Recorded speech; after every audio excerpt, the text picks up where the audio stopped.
every... What day is it? Tuesday? Tuesday night! His ghost returns to wreak his horrible vengeance. Oh, but tonight's Tuesday night! Then he'll be coming.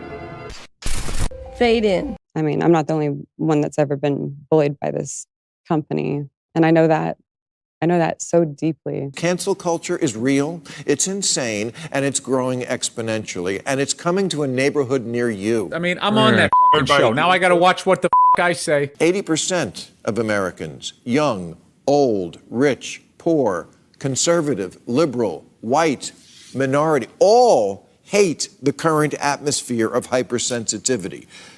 Yeah, everybody hates it, and no one stands up to it. I don't have a problem with power. I have a huge problem with abuse of power. I just don't get this place that we're in where there's no room for discussion about anything. You're showing you don't give them a voice. You're showing you're not going to listen. You're not going to see a person past, what you've read in a very skewed article. First and foremost, you're a human being. How stupid is that cancel thing? They're literally running out of people to cancel. They're going after dead people now. They're trying to cancel John Wayne. When the woke mob comes after you for some ridiculous offense, you'll stand your ground. Stop apologizing. Because I can't keep up anymore with who's on the shit list. It's really easy to tweet #FireWhomever.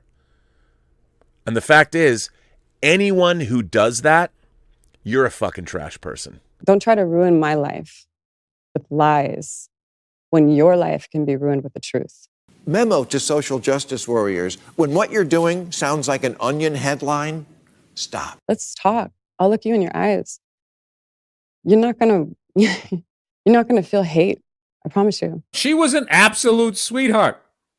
Yeah. Super nice fucking person, and whatever. And somehow someone will take this video and they'll fucking make me say something else and try to get rid of my bald action figure. Is there work to be done? More barriers to break? More progress to be made? Yes, of course.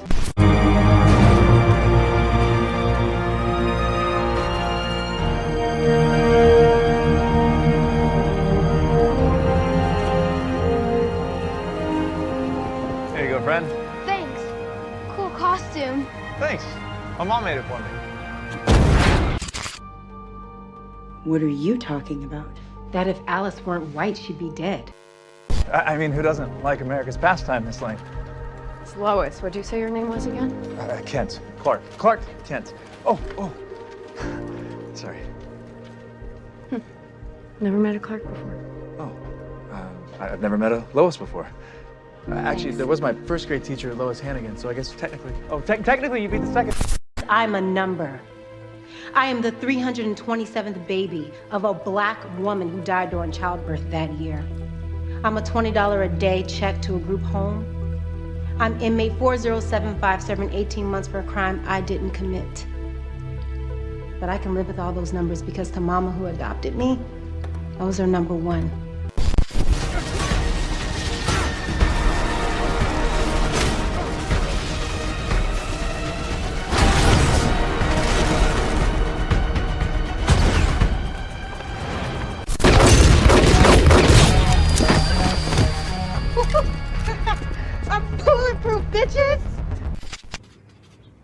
Green lights, baby.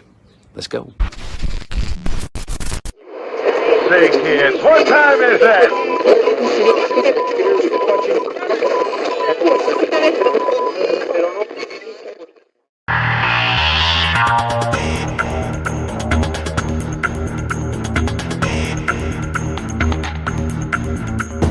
Tonight's Tuesday night!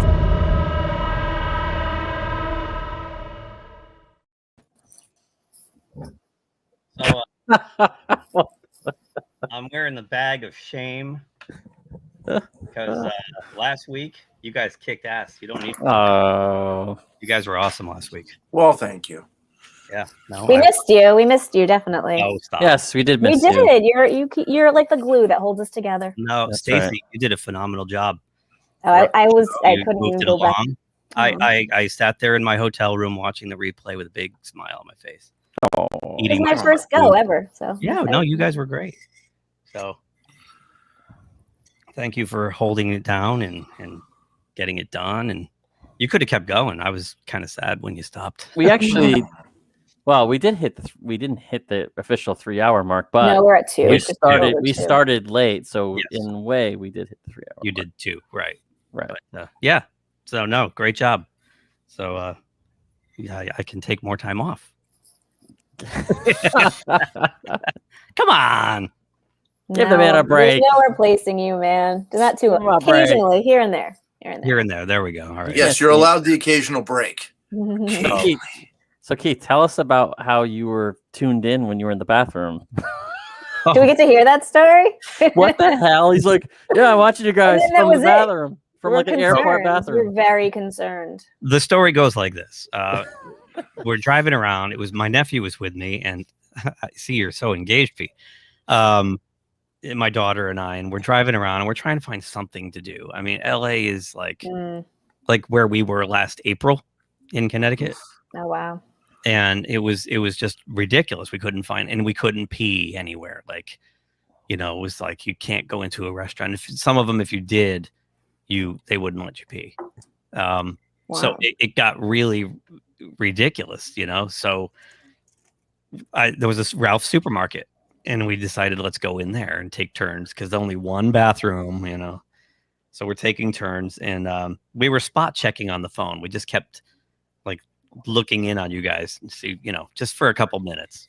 And I just thought it'd be funny while I was in the bathroom to say to send you a chat. And then I'm like, I should tell them where I sent that from because that's kind of fun. So, Ralph's grocery store. Thank you, Ralph's in Burbank. There you go. Better. Hashtag Ralph's Burbank. Yeah. Mr. Londell, no worries, man. We're going to have you back in here too. Maybe even later today, if you're still around later. So, yeah. So it was, I think my daughter was under the impression that because I was able to fly out there that things were back open. And then yeah, because you probably connected that. Yeah, makes sense. Because you can, like every place we went to, you saw her face just keep dropping. Like Hollywood Boulevard, half of it's boarded up. There's fences and stuff. Like it looked like War of the Worlds or something where there's like news blowing through the empty street. And usually you can't even get through there with a car. Like there's people everywhere. Perfect time to film a movie or something, right? There were more homeless people on the sidewalks on Hollywood Boulevard, tents under every bridge. It's wow. You couldn't. Yeah, could have done a zombie apocalypse movie in LA. It's kind of what it felt like. Weird. So, but we made do. We made do, and we found a couple things we could do, and we had a couple play dates, and so we got by. How was the food? Do you have some good food out there? Yeah, actually, the first thing first thing she wanted to do was get seafood. So we went down to Santa Monica Pier, and some of the restaurants were open, but everything else was closed. But her favorite seafood restaurant's open. And there's actually a funny story that goes with that too. It's called the Albright. And the last time we were there was about a year ago, just before the lockdowns. And she wanted the lobster roll. And they only do the New England style with the mayonnaise and the the cold. Ugh. Yeah. And she asked the lady, can you make it with hot butter?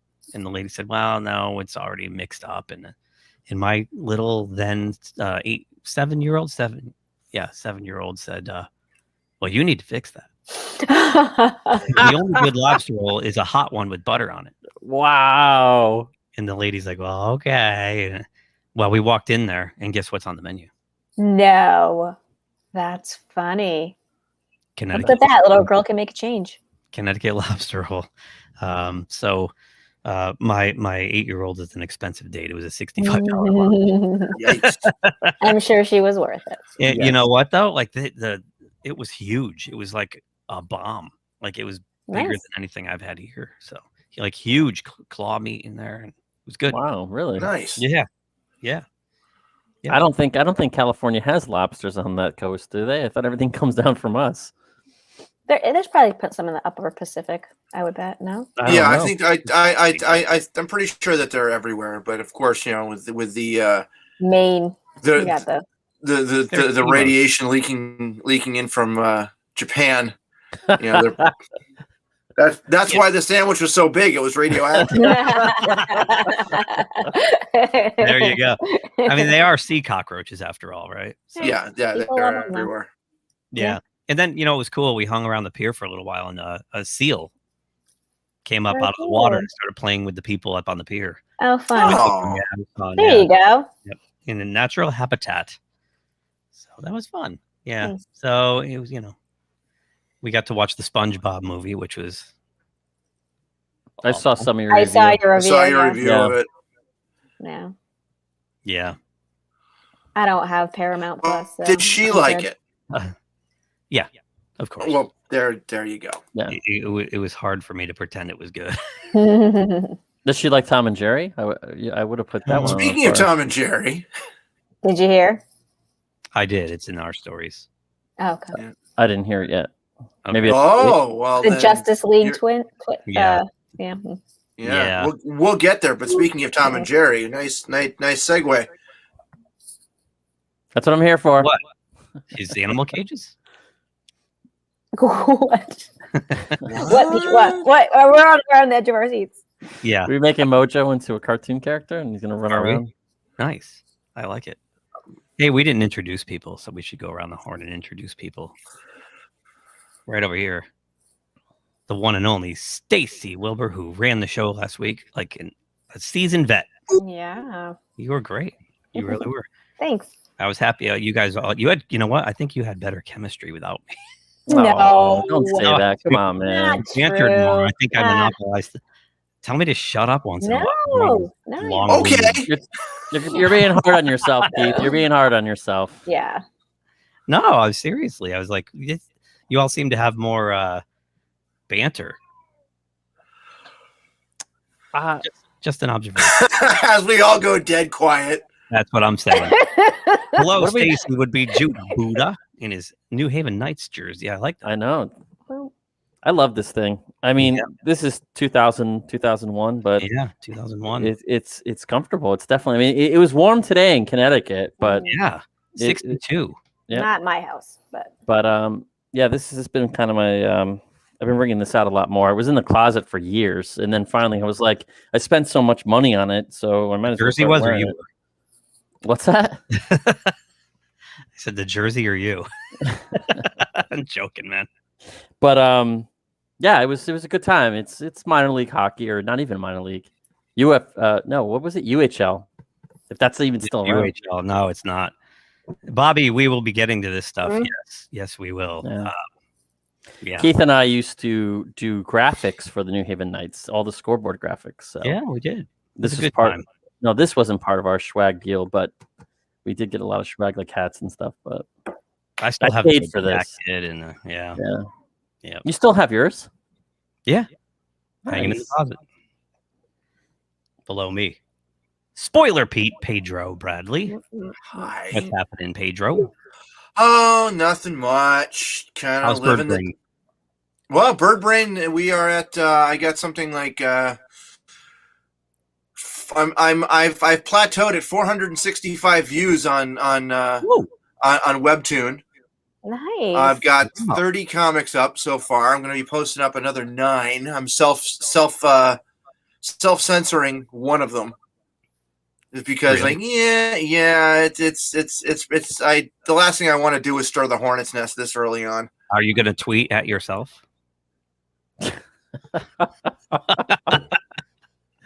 Man, for a person that's cancel Bird Brain. For a person that's jet lagged tonight.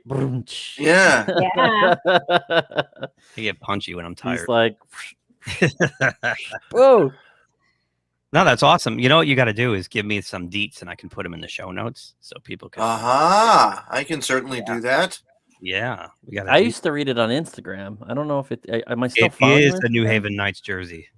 Yes, New Haven Knights, dude. You remember? Yeah.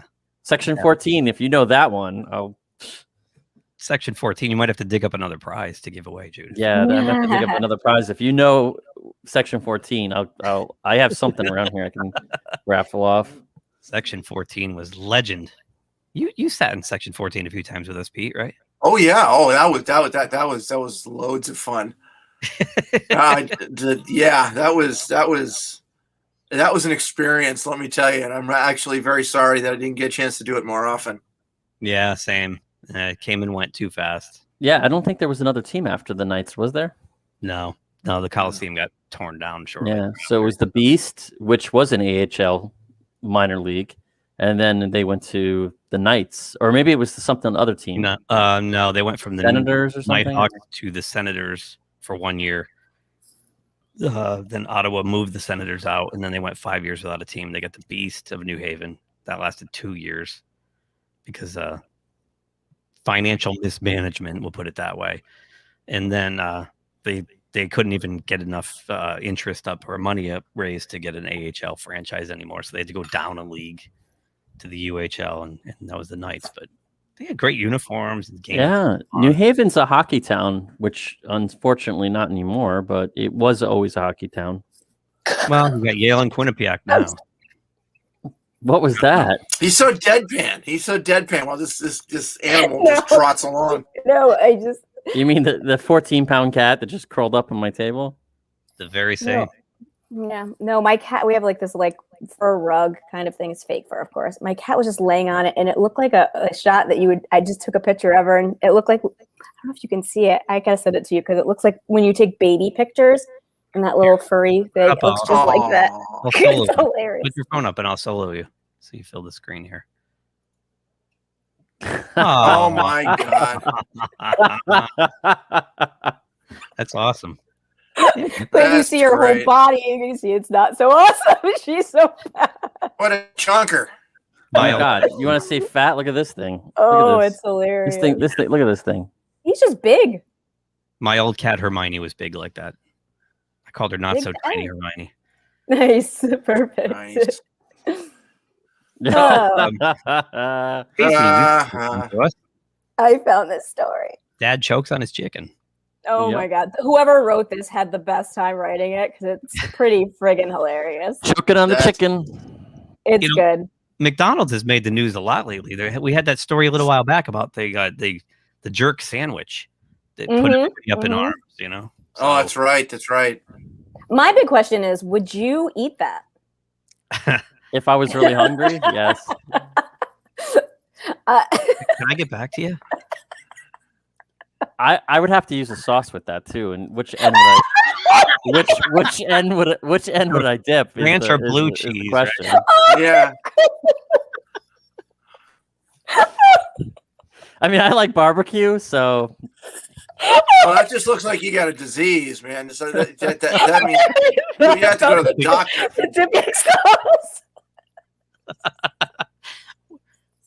This is what it would look like if you dipped. Can you imagine when you open that, like you're eating and you're like, "What the fuck?" Like you If you read it, like he peeled back some of the crust just to make sure it was chicken.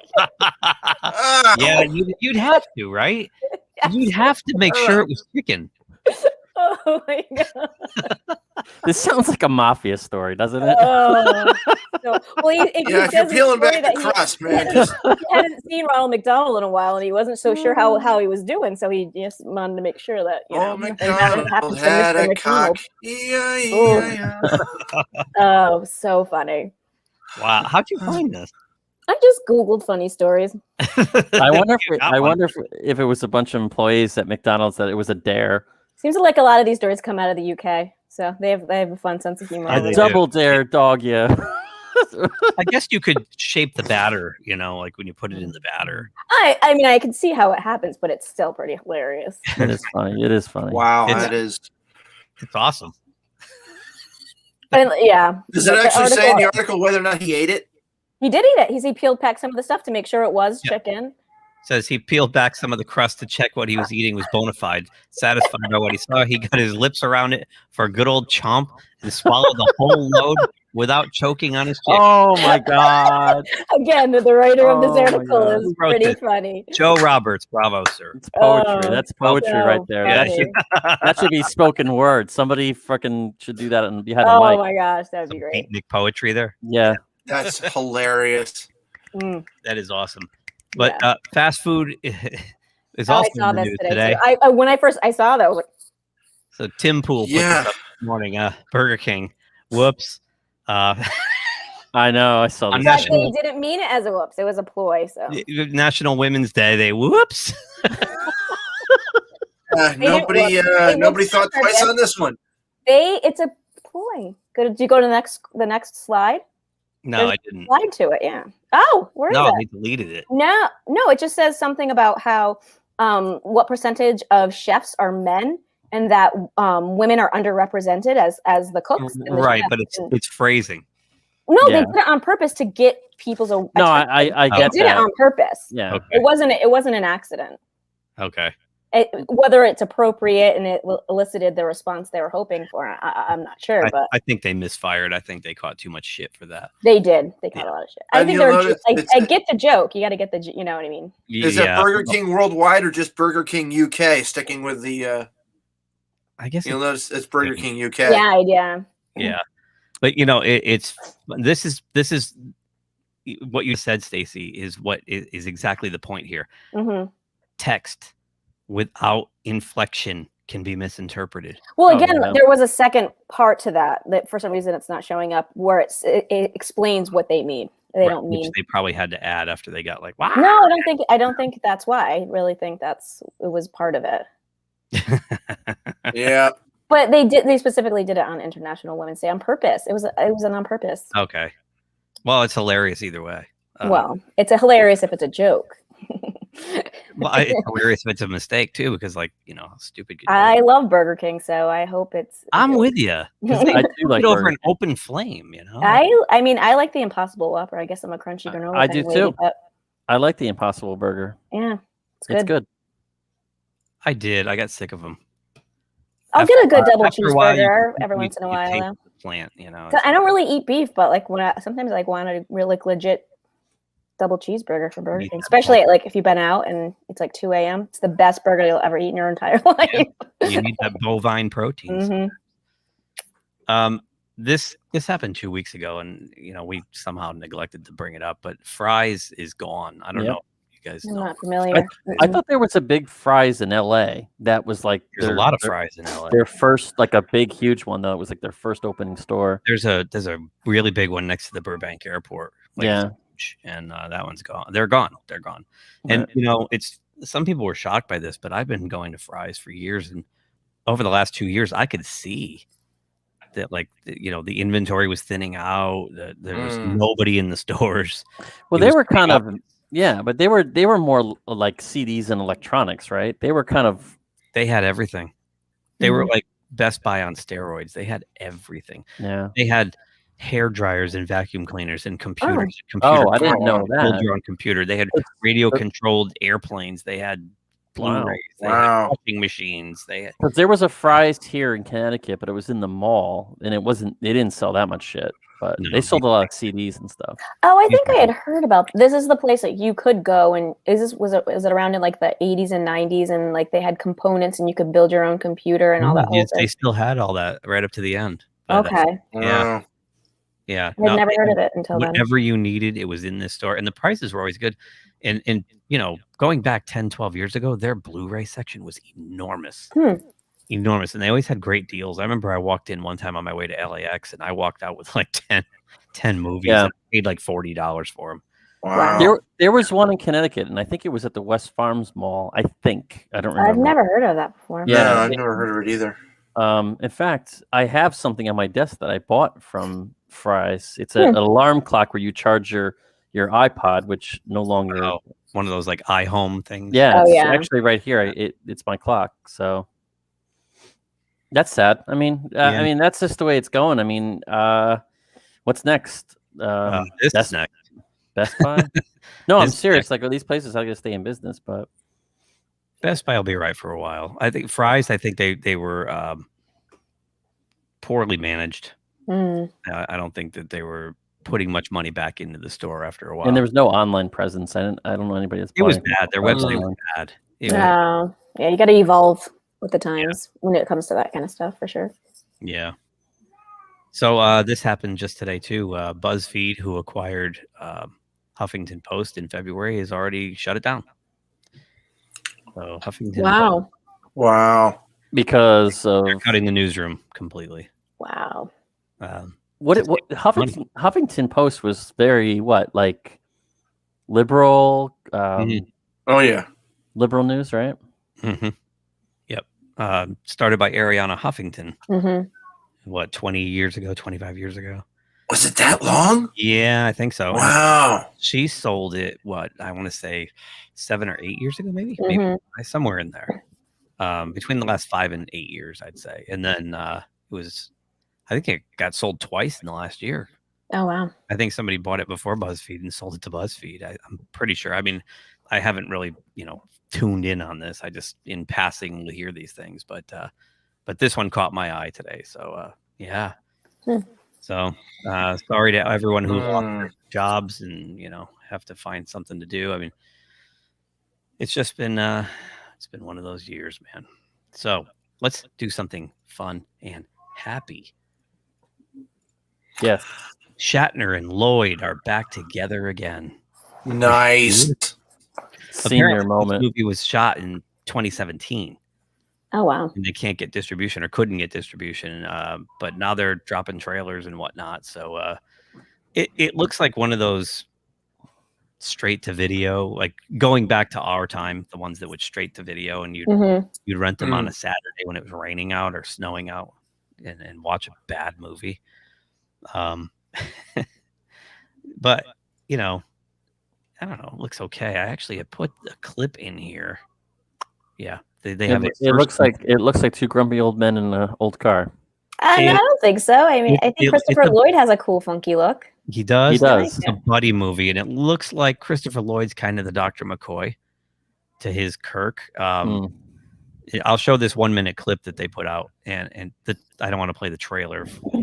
We'll probably get nailed for the 1-minute clip anyway, but I'll put the clip up. But Shatner's like driving like a maniac, and Christopher Lloyd's kind of the crotchety best friend. Yeah, so.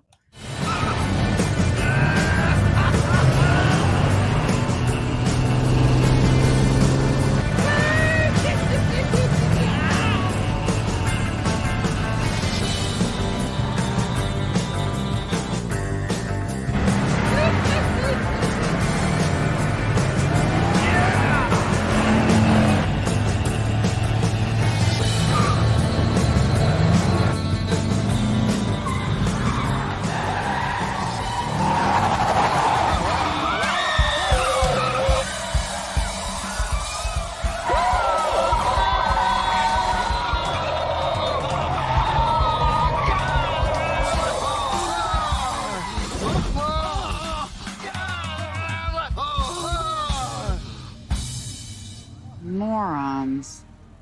I don't know what happened.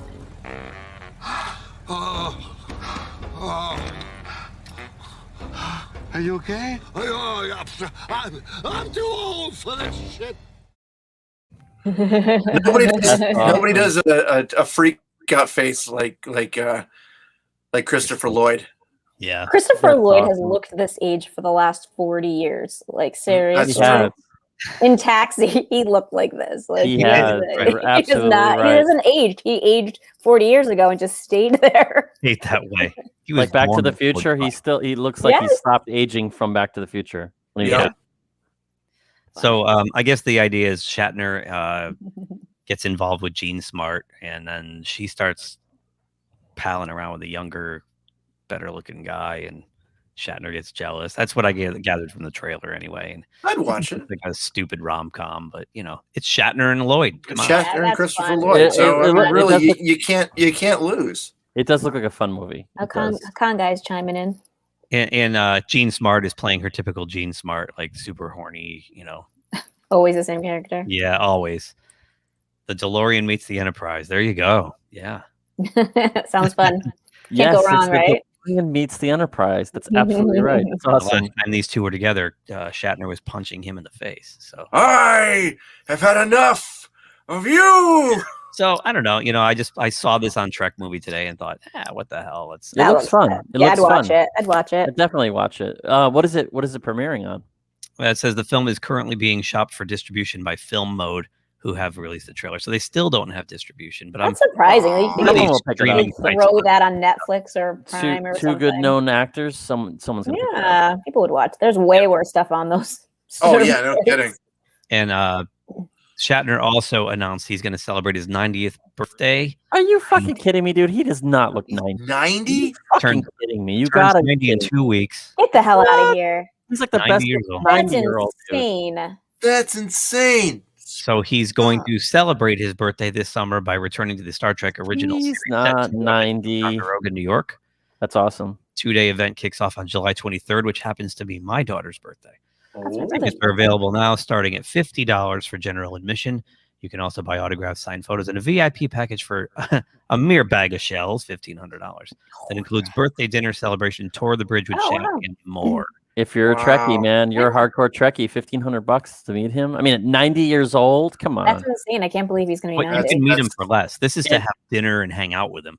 But And his hairpiece is amazing for a 90. yeah, yeah. But basically, if you pay the $50 and then a photo is like another $100, awesome, so dude. like for $150, you can still meet him. Wow. Which That's your thing. Okay, so for a 90-year-old in that one scene with that car scene, does that feel like a guy in his 90s? That feels like a guy in his like 70s, maybe even earlier. No, Yeah. he's always been like an outdoorsman and very physical person, so he's taking pretty good care of himself. I mean, he's definitely got a beer thing going on. Okay. So yeah. Oh, do we have a guest? No. Are you sure? Mm-hmm. That's Dobby. Is that the name of that thing? Dobby. What's the name of the thing in Harry Potter? The little Dobby. Dobby. The house elf. Yes, my house elf is shy. He won't come over. Give him some socks. Sorry, I'm not very good at Harry Potter. Was never my thing, but Give him some socks. Oh yeah, the sock. He likes the sock. So yeah, nice. I think you found your new uniform for Tuesday nights. Nice. So, oh boy, they made it to the playoff first season. They did. San Diego Comic-Con cancels WonderCon in Anaheim, but San Diego Comic-Con is still on. It's going to be interesting. We covered last year. We started streaming around San Diego Comic-Con. Remember? It was brutal. Yes, we And, did. it was horrible. It was horrible. It was horrible. Horrible. I mean, you couldn't put together a worse virtual show if you tried. And it was organized like there was no organization at all. It was just a mess. None. Everything was pre-canned, so there was no interaction with fans. It was and they were pre-recorded stuff. They were so obviously edited to only say what you want to say. And, Yeah. The DC fandom was much better organized. Much better. Felt much more like a con. And I think what's amazing, if you looked at the number of views on some of these videos, I mean, I think they're up to like 2 million subscribers on the YouTube channel for San Diego Comic-Con, and some of their videos were getting a couple hundred views. Oof. You know, like we're almost at that already, and we've been doing this for 5 months. So if they do WonderCon even close to that, I think it's going to be a trash fire. And then even if they have San Diego Comic-Con in person, like they claim they're going to, it's probably going to be limited, like 50% capacity. So some people are still going to have to do the online stuff. Yeah. Yeah. And it just alone trying to get a ticket just when non-COVID, it was a mess. Yeah. You actually have to wait in like line online. There's like a queue, and then you got to wait in another queue just to get a ticket. It's This like, is where your brother would come in handy if he were here, because he does go to this thing and he does get tickets to it. So I don't know. We'll just have to wait and see. But I can't see San Diego Comic-Con being 100% full throttle after what I saw out there just this past week. So, but you never know. Stranger things have happened. We got a long way to go, and I don't think their governor is going to be around much longer either. So we'll see. But more happier news. This is awesome. Uche Nwaneri is a former NFL player from the Jacksonville Jaguars, and he runs a fandom YouTube channel. Okay. He's part of Geeks and Gamers, and he has his own YouTube channel. And they decided to do a charity fundraiser for suicide prevention. And they announced it. What's today? The 9th? It's the 9th. There's 8 days to go. They announced it like 4 or 5 days ago. they've already raised $10,000. I already put some money in. Zack Snyder's part of it. Zack Snyder will be live streaming with them. He has donated some auction items, which are pretty awesome. There's like Henry Cavill's, Superman's varsity jacket from Smallville. Or actually, it's the quarterback's jacket, the guy who picked on him. There's a cast photo, a big giant cast photo. All of them signed it. Nice. Yeah, there's more stuff coming. So the goal is their goal.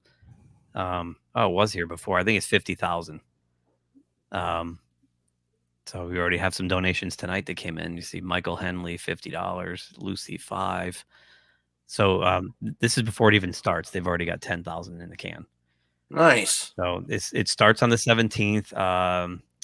Uche says probably about 8:00 p.m. Okay. Listed there on March 17th, and they're going to go anywhere from 4 to 5 hours into the 18th for the premiere on HBO Max. So this is going to be kind of cool. So I suggest people, I'll put this in the show notes, the link to this in the show notes for anybody watching and anybody watching the replay. If you should really be part of this thing. That's next Wednesday, I believe. It's St. Patrick's Day, yo. Yeah. Well, a lot of people can't do anything for St. Patrick's Day in this. Well, there you go. So they have something they can do. do. So I think it's for a good cause, clearly. Not only because this is what happened to Zack Snyder and this poor guy went through the trauma of losing his daughter to suicide, but the number of suicides due to COVID lockdowns are way up this year. So it's a really important cause. And, the fandom that's been called all kinds of horrible things, called alt-right Yahtzees and white supremacists and all these hater things. This is the third time they've done a charity drive this year. So blow me. And they'll still get called Yahtzees and haters and all sorts of horrible things. Unfortunately. Yes. Unfortunately. But I think that's it's really awesome. And I was watching Uche did a stream last night. Actually, I was on Pat Stevens' stream, which was part of it, and with Lethal Lightning, and then they hopped over to Uche's, and I went over in the chat room, and it's really awesome what they're doing. It's really, really, really cool. So, and so that'll be a fun night. They're trying to get everybody who's anybody in the fandom on, Nerdrotic and Az and Edge, and everybody will be part of that. So, yeah. You know what's really funny? Really quick, did Doomcock change his voice? His earlier videos, his voice was lower, and then now he speaks just. Sometimes he uses his regular voice. Yeah, he uses like some kind of voice modulation. Yeah. When he streams, it's his regular voice. Yeah, it's his regular voice. Yeah, and his streams are interesting because he like sings songs. And I want his soundtrack. That ending soundtrack. I'd love to play that. Just with like the theremin. That. Yeah, it's like Doctor Who-ish. Yeah, it's a theremin.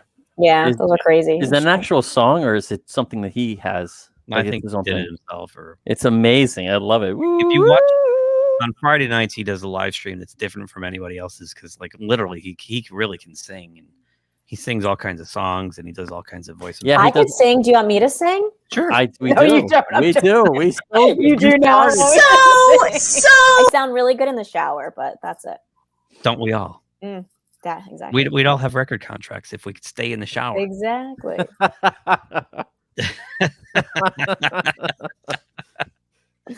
That's funny. So, while we're on the subject of Zack Snyder's Justice League, you spoke earlier of Tom and Jerry. Yeah, this was a topic of discussion last night on Uche's stream because you kind of think this was intentional.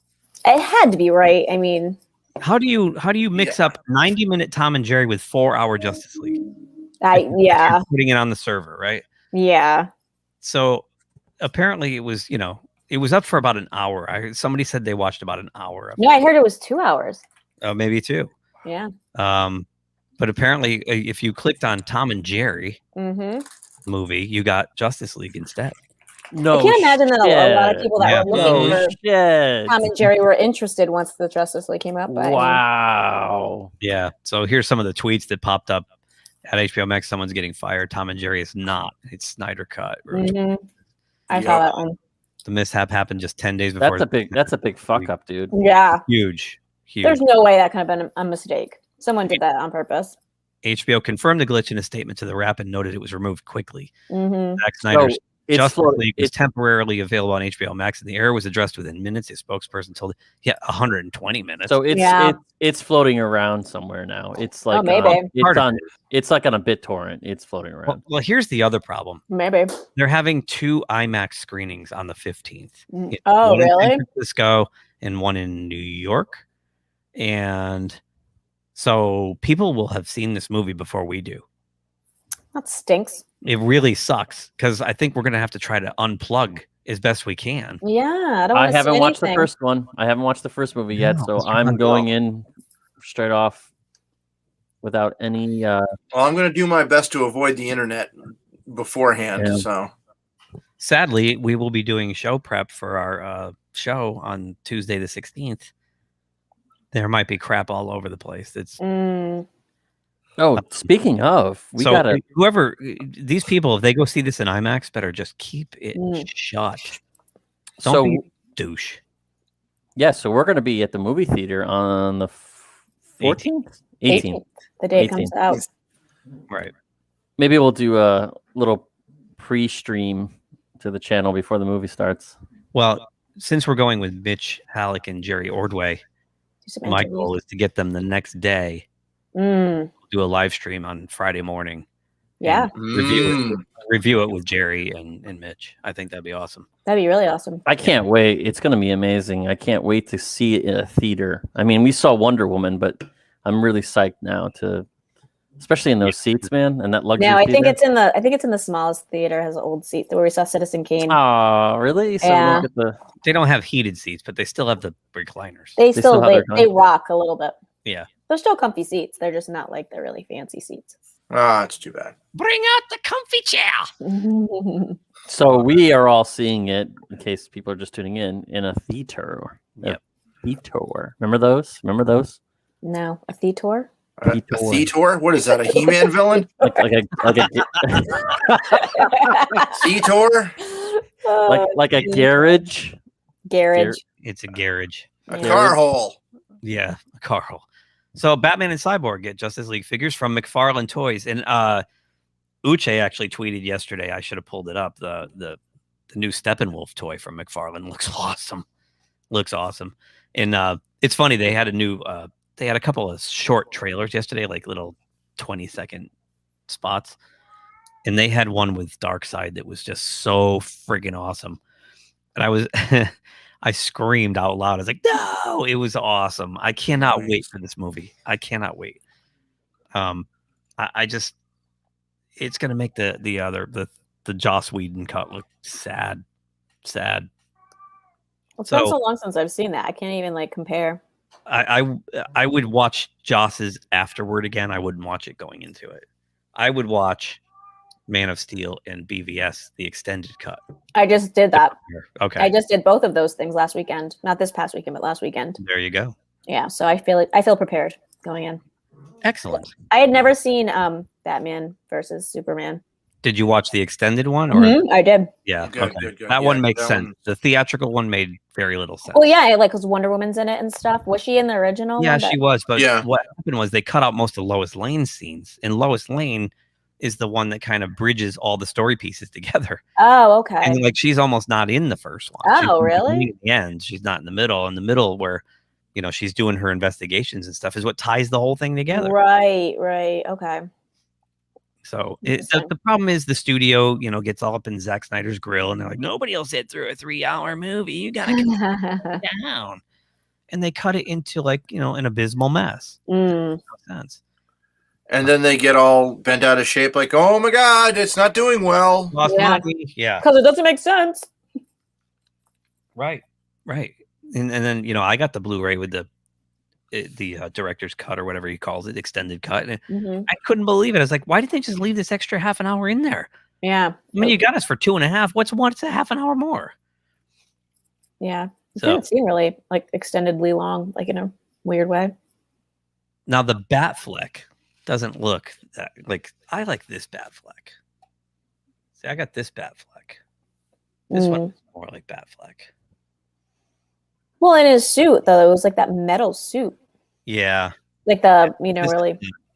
this is the BVS Batfleck. Yeah, but I don't know. I'll probably get it anyway because it's Batman and it's Affleck. And who does McFarlane does those, right? Sorry. Yep. And speaking of Cyborg, so this is hey, you know what? This is what we've been saying the whole time, right? Where's the receipts, right?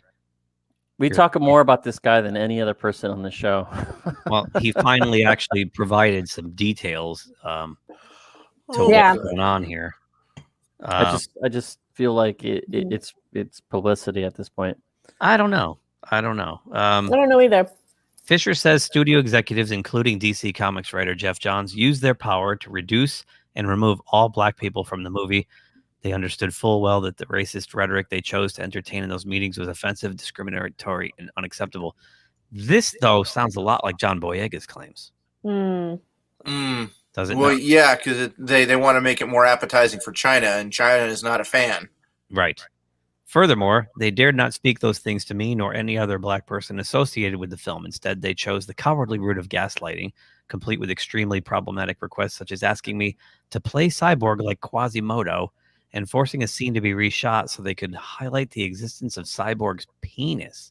What? That was a strange allegation. There's a lot to digest in that one paragraph. Yes. First of too all, much. who the hell would ask him to play Cyborg like Quasimodo? Anybody who knows character Cyborg knows they doesn't act like Quasimodo. Why would you do that? Do Nobody. you think they were trying to demean him? Like, do you think that was kind of like a? I don't know. wonder if it was just kind of they were just goofing on him like locker room talk, and he didn't understand that. Like nobody would do that. Nobody would say play Cyborg like Quasimodo. Why would you do that? To like screw with him? I don't know. That's what I'm. And then this penis thing. Now we know Joss Whedon pushed for Vision to have a penis in Avengers: Age of Ultron, but it's unclear. What's his obsession with penises? Who cares? Johns was a huge part of reintroducing and reimagining Cyborg in the DC universe in the midst of the New 52 reboot. So likely had some strong opinions about Victor Stone's depiction, and he continues to be the main focus of Fisher's accusations. Make no mistake, Jeff Johns worked intimately with Joss to overhaul the entire Justice League script. And while Jeff was not credited as a co-writer of the film, he was certainly an enforcer of the race-based discrimination that occurred during his conversations with Toby and John. And the whole thing is right here on Twitter. You can read the whole thing if so inclined. Yeah. Vision doesn't need a penis. They already got kids, and then he didn't have to use any penis. So, you know, I you got to take it at face value. You got to believe him, because we do know, and we'll see it with the Snyder Cut, that Cyborg plays a major role in the Snyder Cut and was reduced in the Joss Whedon. That's fine. That's cool. Was he reduced for his reasons? I wouldn't be surprised if it was to placate China. I think you're right, Pete. Maybe. You know, I mean, I here's the thing. How many movies within the last, I don't know, 3 or 4 decades have they been editing for the Asian market, or a lot, or for any market outside of the U.S.? I'm sorry, I don't want to. Well, the big money now, they want China's money, and as virtuous as they want to be, they will bend the knee and they will do exactly what he's claiming they did here. I mean, to me, this first paragraph is the one that caught my eye because it sounds exactly like what John Boyega said about Star Wars. Right. Exactly. You know, I was thinking about this the other day because I was trying to get into the manga. Sorry, manga. You say manga. I don't know. I'm not. Potato. Potato. But I was trying to get into it, and there's a distinctive kind of humor, and just like UK humor, and it's charming in a way because you're not used to it, and I don't know why as Americans. I mean, I understand we're trying to sell this overseas. We just don't keep it in and just say this is just the way. They won't buy it. But humor is a very difficult thing to translate to another language. That's why. There's so many like potty jokes, because like a naked butt is funny universally. A fart joke is funny universally. Right, but there's a lot of UK shows, comedies that if you watch them, you're like, I don't get it, or dry. But I kind of like that in a way because it kind of it's cultural, you know. Well, the difference with the China market is they're communist. That's true. They're a communist That's market. very true, And thank you, Mr. Londell. You're absolutely right about that. And this is a good discussion. You want to come in and discuss this with us? No, seriously, this is China will not buy it unless you follow their rules in their and they have very, very strong rules about. Well, they have about what censors. can and But cannot that's be- fine. Like, yeah. so just like make the China edit then. Why should They we don't. all be like have to Yeah. like suffer for like because what China wants? because China has 5 times as many people. And I think they have censorship guidelines. They have a base. I'm just saying.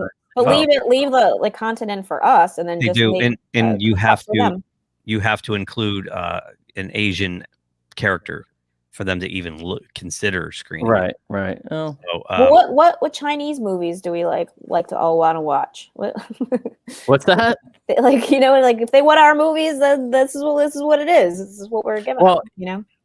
There's certain movies I've heard that are actually very popular over there that I don't think the American market thought they were going to like. So Right. there has been some surprises. Sure, it's more complex than we can, you know. Yeah, even it's discuss.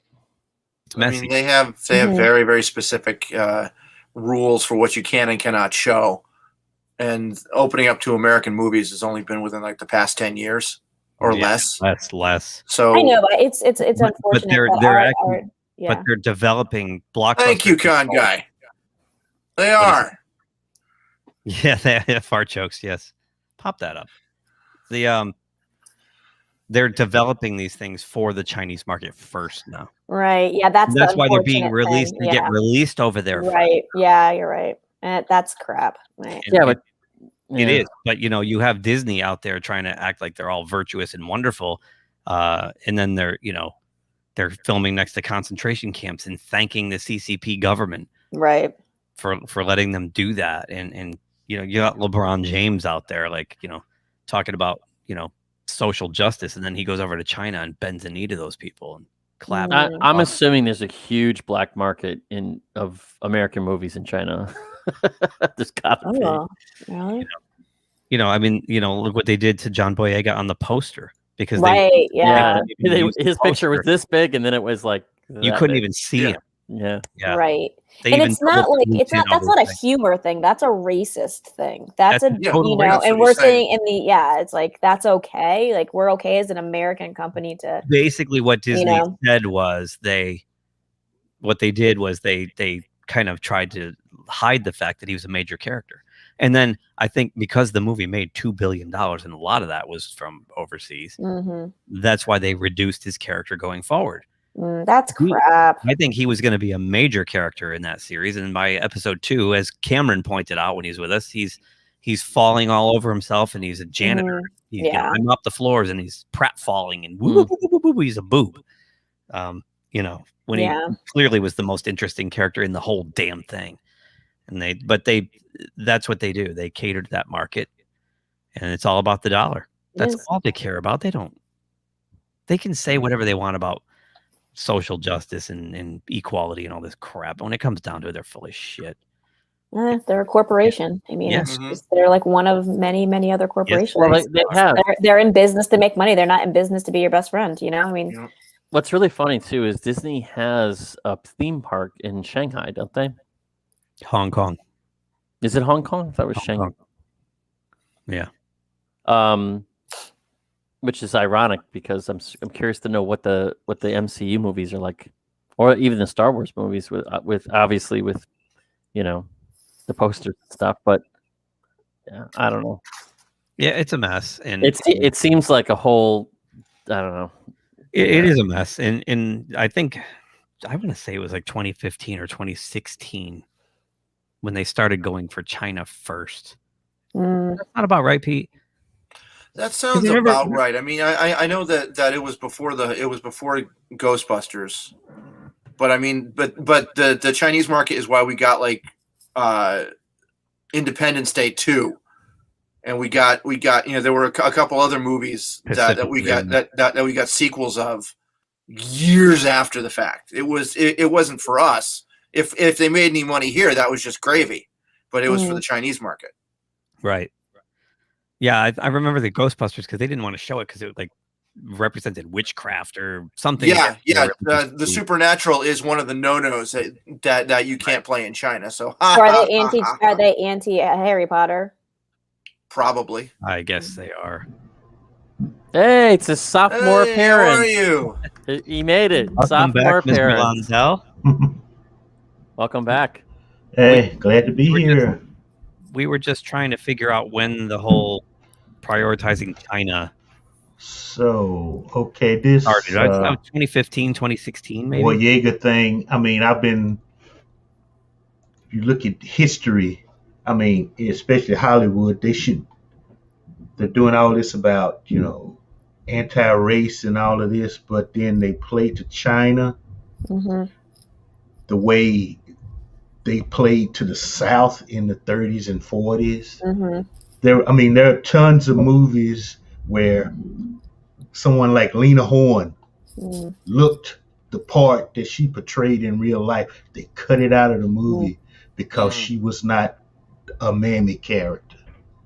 And it totally changed the movie. I mean, you got people like Leonard Maltin, they scream about that stuff today, and they're right to say that was wrong. And now they're turning around to play this with China. And don't they realize that the Chinese government is going to say, you can't play that here? They don't, regardless of what you edit out. If some Chinese bureaucrat says no, that's it. Well, that's and why you can they're jump through all the hoops you want to, get all the, borrow all kinds of money from them to make your movie. If they say we're not going to show it here, they're not going to show it here. So you may as well just make movies and treat people the way you claim you want to treat them. Right. Yeah, and you can see they're developed from the start for that market, and that's why a lot of these things are very safe. Yeah, that's why Star Wars sucks. Right. Yeah. I mean, the entire concept of the Force and Jedis, it is so antithetical to Chinese communism. Okay, so yeah, they don't like those movies there. Yeah, well, you're talking about space wizards, and that's sorcery. Yeah, exactly. That's the supernatural, and can't No, do that. it's not the supernatural. Think Jedis were believers in democracy. That's right. Okay, China is as much a democracy as Cuba is. Okay, Or was, yeah. That's a good point. I think you can visit Cuba now. I think as an no American. thanks. Yeah, I was going to say, let us know how that goes, man. Yeah, so I think the push really started somewhere around 2015, 2016 to me. It's just been the last 5 or 6 years, but it just seems like, these bigger blockbusters are prioritized for China. They're released overseas first, a week or two before we can see it. After the coup, there's no such thing as a blockbuster anymore. Oh, that's true. That's true. See, they're going to have to do like they did starting in the 70s. You tell a director you've got $20 million to work with, and that's it. Because everything's going to streaming. Maybe you'll have a theater with 5 or 6 people in it to see it, but forget the summer blockbusters. Okay, I think it'll be back. What Independence Day and Titanic started, it's over with now. Yeah, I think you might have to go back to, you're right, early 70s model. And then when Jaws came out of nowhere, a low budget movie, broke box office records and established the blockbuster. You might see that, and of course Star Wars blew the doors off everything and started the whole craze. But I don't know. It's going to be, we certainly, to borrow a Chinese proverb, may you live in interesting times, and we certainly do. Oh, we're there. You are there. I'm excited for the prospect of actually just great stories being told that don't need to have explosions and car chases that last half the movie. Just good storytelling, and maybe we're heading in that direction. Maybe. we talked about that last show with Edson, whether or not Edson's going to actually go back to watching, anything by the MCU. Even though it's Disney, the storytelling is still good. I watched the season finale of WandaVision. I liked it, and I'm hooked. I can't. Even though I'm sort of stuck in the middle. What are you gonna do? Keith. I'm indifferent. I actually haven't missed it. I watched the first 5 and I don't care to finish it. But from what I've seen, everybody's disappointed and pissed off about it. So I liked it. Yeah, well, that was probably because everybody had these theories about all these grandiose things that were going to happen, and it didn't happen. So basically, it's like you didn't deliver on what I wanted. Well, that and people who read who know like these characters from the comics had it figured out in episode 2, and it ended up exactly the way they thought it would. Right, but but then people get pissed off when it doesn't end the way they want it to, but then they get pissed off when it does end up the way they want it to because they read the comic. You can't please it. What the hell? I don't know. I liked it. It entertained me. I thought it was good. It was fun visually. The acting, it was good. I liked it. I took that same position when what's her name killed the Night King. Okay. Oh, Game of Thrones. Arya. When Arya killed the Night King, I was the only one that said, well, she had the skills to do it. Okay, everybody else was like, no, that should have been Jon Snow. Well, no, Snow was fighting a dead dragon. Okay? Yeah, that's right. I'm with you. Arya earned that shit, man. All that stuff when she was blind and had to fight those people. And she was preparing for that. That wasn't the only problem with the dead giveaway was when she sparred with what's her name. She took out a 200-pound woman, okay, that was born with a sword in her hand. Oh, Brienne? Yeah, when she took out Brienne, that was the dead giveaway. She can kill the Night King. That's all right. I didn't think of it, but yeah, it was good worked. Well, she was a trained assassin. That's right. Yeah. But anyway, what I was going with this is that you can't blame the writers or the artists. Sure you can.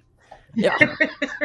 Where are they going to go? I mean, and who's going to fund it? That's the problem. What do you mean you can't blame the writers? Well, if they work for Disney and they're producing content, they're trying to be the best writer. You were just talking about Disney. I'm talking. Well, I'm talking about Disney. I think what I'm trying to do is I'm trying to sell Keith back, but I don't think it's no. You actually gave me a perfect way to get into what's coming here. When I talk about writers, it's time for. Yeah, but okay. So think about it though. If you're gonna write, if you're hired by Disney to write, stop it. Just stop. Okay. I'm just. You're trying to sell Snow to absolutely. Don't do it. It's just why. Are you following us on Twitter, Tom? If you are, send a DM with the link to it, and then one of us or a couple of us will definitely check that out. Yeah. So Keith, sounds like fun. So Keith, if you're not following us, just go to Twitter. We're one of your missions. Leave it alone. I gotta do it. No. I want to watch it. on Twitter, so just go there, follow, and send me a DM. No. Send us a DM. He's got. You're not going to convince him. I'll follow you back. So he's going to wake up in the middle of the night and have a TV right there. He's not. No.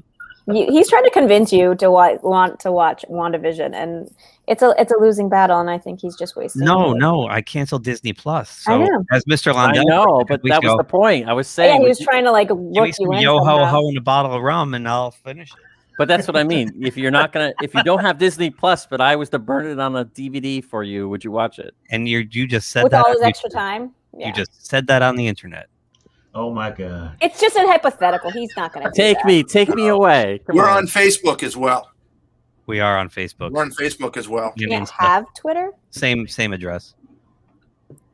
Did they put you in Twitter jail? Yeah, or you've been Twitter banished. Cameron's in Twitter jail. So you brought up writers, Jude, and that brings us to our 10 Lucasfilm stories here. This is awesome. This one I can't read this because I don't pay for this Daily Wire. Yeah, I couldn't either. I was like, what I saw it on someone else's channel. Basically, it was like 72% of quote unquote of Star Wars fans are against what happened, and like 20-something% are for it, and the rest are indifferent. How do they get these statistics though? I don't know. It's a stupid poll. Where else do they get polls? They call it's people the internet. It's the internet. Yeah. It's biased, damn it. No. But the fans have not. I think we all agree. We all agree it sucks. So the fans have not stopped attacking them. So they went on their Facebook page yesterday and dogpiled. They have gone on all of their YouTube, the Star Wars YouTube channel. They go into the comments on all the videos and do this. Yeah. Wow. They're just blowing them up. This is the biggest PR disaster, I think, in Lucasfilm history. Oh, yeah. But then, Mm. I don't know if you guys saw this. Bob Chapek, he comes out and praises Kathleen Kennedy despite all this going on. And they know this is going on. She knows where the bodies are buried. Disney sees, and there's a follow-up to this, by the way. she's got something. She's got something on him. Bob Chapek. At this point, he shouldn't care, because if you get rid of her, you can just say she's pissed off because I fired her. That's all. And people will believe him over her because of this. Well, you know what I'm wondering? Well, we'll go through this quickly, and then there's a follow-up to this. But you know, like when George Steinbrenner was classic for this, and whenever he says, "Oh no, I have all the faith in the world in Billy Martin," fired like a month later. So Disney CEO Bob Chapek recently lavished praise on Lucasfilm president Kathleen Kennedy less than a month after she had a spokesperson fire and lie about Mandalorian's Gina Carano. Chapek's statement came during an appearance at a virtual conference hosted by Morgan Stanley. And around the 6-minute mark, Ben Swinburne of Morgan Stanley asks Chapek, "What are you guys doing? What are you and Kevin and the team doing to make sure that Marvel continues to thrive, particularly as you weave in Disney Plus and the amount of content coming to us is going up pretty dramatically?" Chapek responded, "I would say that the situation is same for Marvel as it is Lucas. And it goes to speak of the talent of not only Kevin and his team, but Kathy Kennedy and her team over at Lucas." He added, "We are really fortunate to have both groups being led by such stellar creative talent." Well, he really can't go into one of these investor meetings and say, "She's driving us bananas." Yeah, right. I know. Yeah, true. He can't. Calls her a We don't genius. know. Chapek continued to shower praise on Kennedy and Feige. He would state, "That's where they're at their best, managing that mythology. So there are little pieces here and there that they dribble and they all connect. It's really amazing. Geniuses." He would later call Kennedy an absolute treasure for us. Now, there's saying everything's fine, and then there's like embellishing. And this is where I have to wonder that he's doing the George Steinbrenner thing. Maybe. I mean, time will tell, right? Her contract is up in September. If he felt this strongly about her, why has it not been renewed? Yeah, you're right. I forget where it was. I think it was, I want to say Nerdrotic, but don't quote me on this. Somebody was saying that it would be her style. No, it was Doomcock said that it would be her style to basically wait until the 11th hour to say, "Oh, I'm still here," because it would piss off the fans. So basically, she's been extended. She's just sitting on it. You think so? I hope not. Well, I don't know. Let's continue, shall we? Because this, Mr. Londell, I'm sure you agree. Like, there's nothing more entertaining than Lucasfilm. Ugh. These guys. I mean, if you like watching tanks of caustic acid explode, yeah. I've seen that happen, and it's not a pretty sight, by the way. This is seriously like high school, Lucasfilm. So this is great. You guys are gonna piss your pants on. Oh, is this the Geode? Yes. Oh God, not the Rock. First, Forbes put out this article. Rock.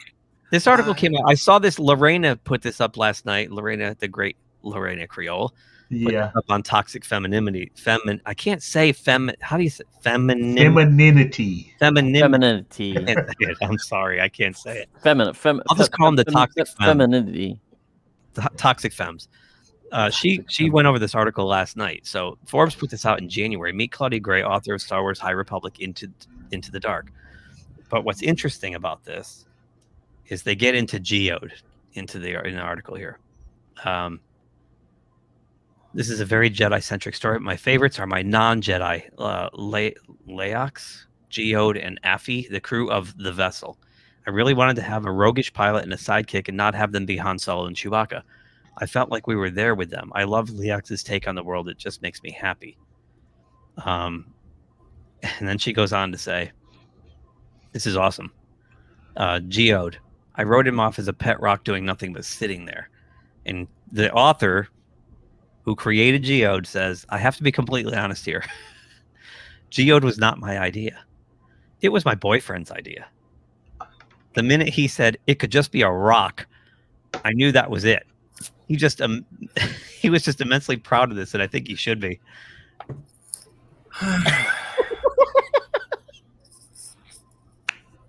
Okay. Dude, you were talking about it's not the writer's fault, I believe. I was talking about specific writers, though. I'm not. So am I. I'm talking about a specific writer for Lucasfilm. I don't understand this.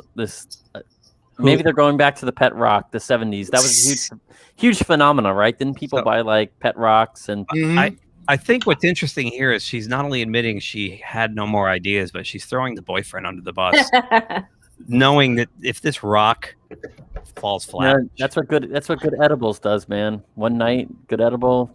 All of a sudden, you come to the meeting the next morning, you got nothing. You talk about rocks. So it gets better. Lorena It gets better. Lorena also brought attention to this last night. This is Claudia Gray.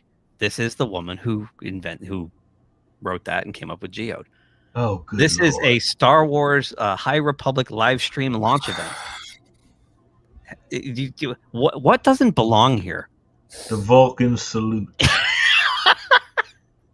She doesn't know the difference between Star Wars and Star Trek.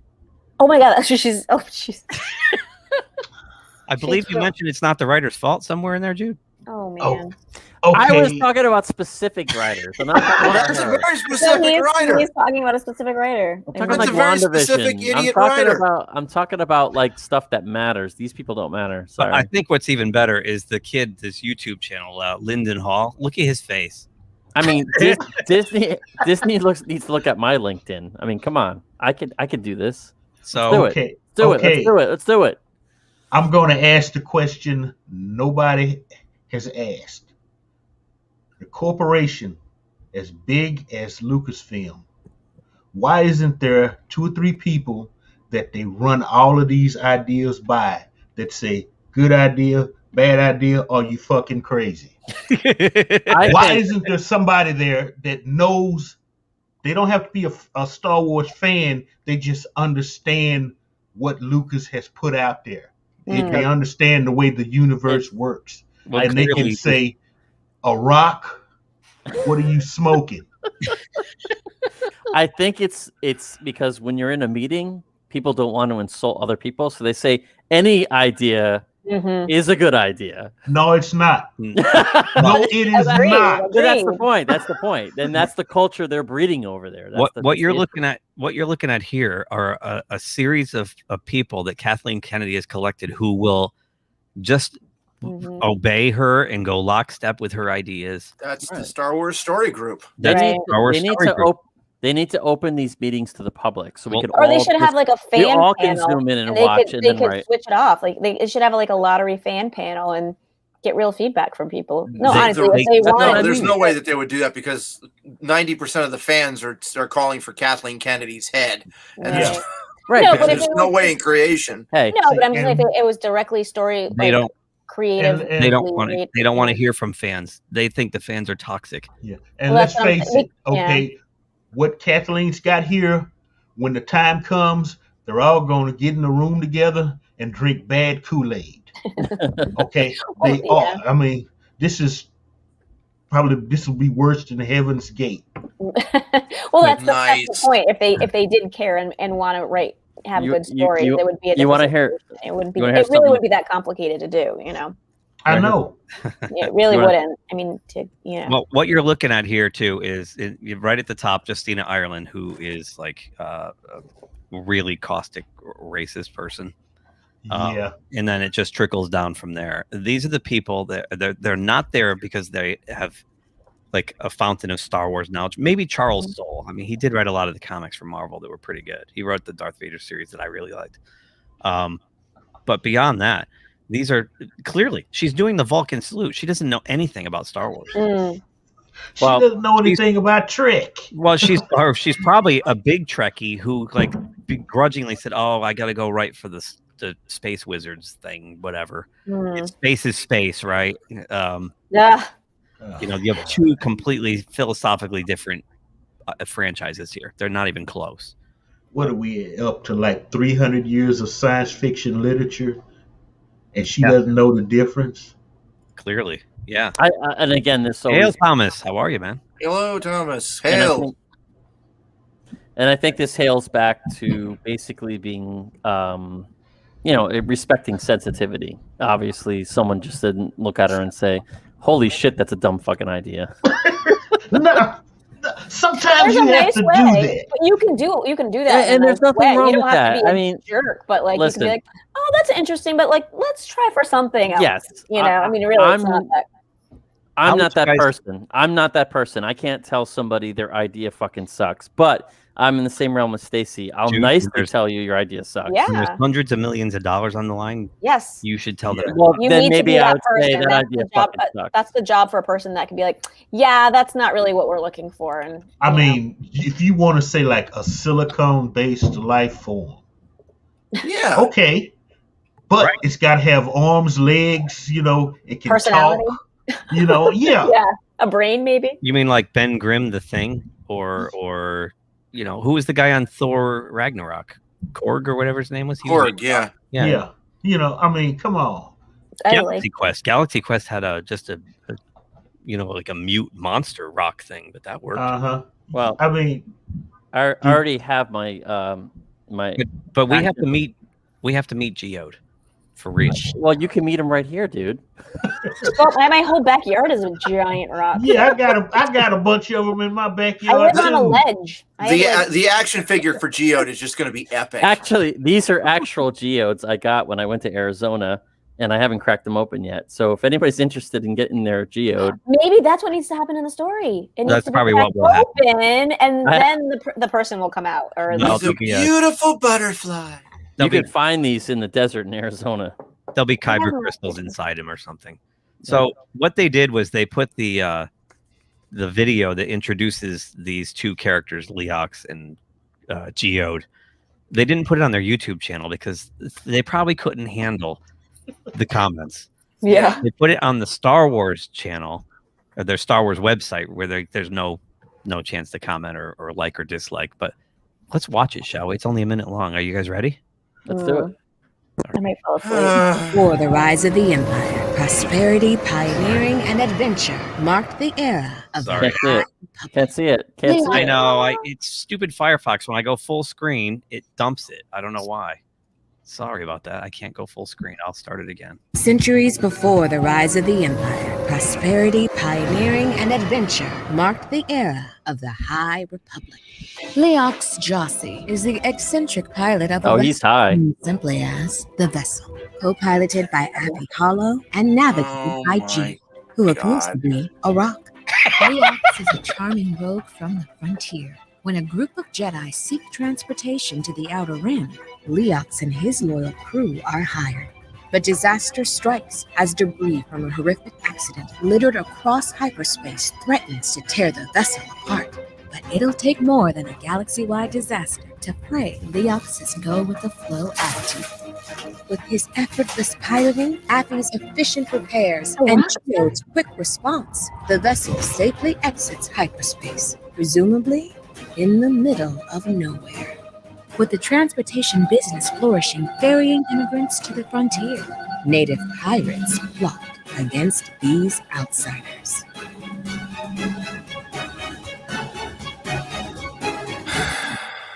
Kathleen Kennedy's answer to the Mandalorian gang. So Terrible. Okay, see, I'm that guy that they run ideas by again. I'm like, what the hell did I just watch? It looked like a joke. It looked like an SNL skit. No, Like an SNL skit. That dude looks like he's part of the High Republic. All right. He's running spice all over the This friggin' seems like a universe. parody of something that's real. Matthew McConaughey. All right, Geode. Now, can you find his character profile? Because Yeah, let's jump to hyperspace and dust some crops. What's that? find his character profile on the Star Wars page, because it is that's gold too. Do I have to? You'll be glad you did. You'll be glad you did. I did forget to mention before we find his profile. So there's Geode. That's the official Geode. He's a rock, and I loved him in 2001. No, actually, he did a Doctor Who episode as well. Oh my god! How much do you think he gets paid per episode? I love how it's just there. It's like her, and then there's the rock. And the ship has a really awesome name called the Vessel. The Vessel. And How does it move around? Does it like? It serves no purpose. There's nothing that rock could do. What does it do? Well, according to this narration, it saves them. It gets them out of hyperspace. But it doesn't. He's the navigator. It's got no arms. It's got no legs. What are they just? It's right behind them, just chilling out. How does it get there? They have to lift them. Does he have a wheelbarrow? Does he have a dolly? It folds space. That is, travels without moving. I think the idea is that he's probably force aware. He's And what kind of force? And what kind of rock is it? Is it a Martian rock? Is it like some kind of rock from some planet? Like, according to here, it's a pet rock just sitting there. Someone's like, let's fuck with them, and like let's just tell them it's a rock, and like see if they'll like, and they all agreed, and they're like, What's the dumbest thing we can come up with? Was it born from? What are people not going to fight about? I know. Let's make it a rock. A rock cannot be controversial. Was it You're right. from liquid magma? Yeah. Oh my god. How do I find the character? Can I just? What's his name again? Leox. Leox. There it is. Chaos. There he is. Oh, it looks like a grandma. Leox Gyasi is the charming rogue pilot of the Vessel, who may or may not have a fondness for spice. Despite his they go to the spice well a lot too, don't they, with the rogue guys? Despite his undeniable good looks, romantic and sexual encounters are not Look impaired. at the grandma in that picture. In fact, he identifies as asexual. Of course he does. His primary focus is piloting the Vessel with his navigator Geode. Why is that important? Or the bind. I know. Like, what does that play into? Why is that important? I'll tell you why. Because if you remember the High Republic writer's room, the whiteboard, what was on the very top? Yes, inclusion. Diversity. And what was at the very bottom? Interesting characters. Yeah. Yep. Wow. They stuck to their writer's room Bible there, for sure. Oh, by the way, you know that his name is supposed to be an acronym for Leo the 10th is gay, or something like that. They're screwing with one of the popes. Oh, really? Yeah. Interesting. Oh, man. Thank you, Tom. Awesome. And thank you, Yeah, other we'll check Tom. it out. Thank you. Definitely check it out. Thank you, everyone. Thank you. Thank you very much. Yeah. So, we watched the video, so we got our fill of Geode. But here's today. This happened today.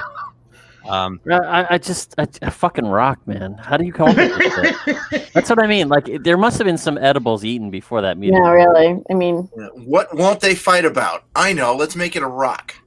Well, I think it's interesting. Was it a bad bet? I think her boyfriend suggested it as a goof, and she ran. yeah.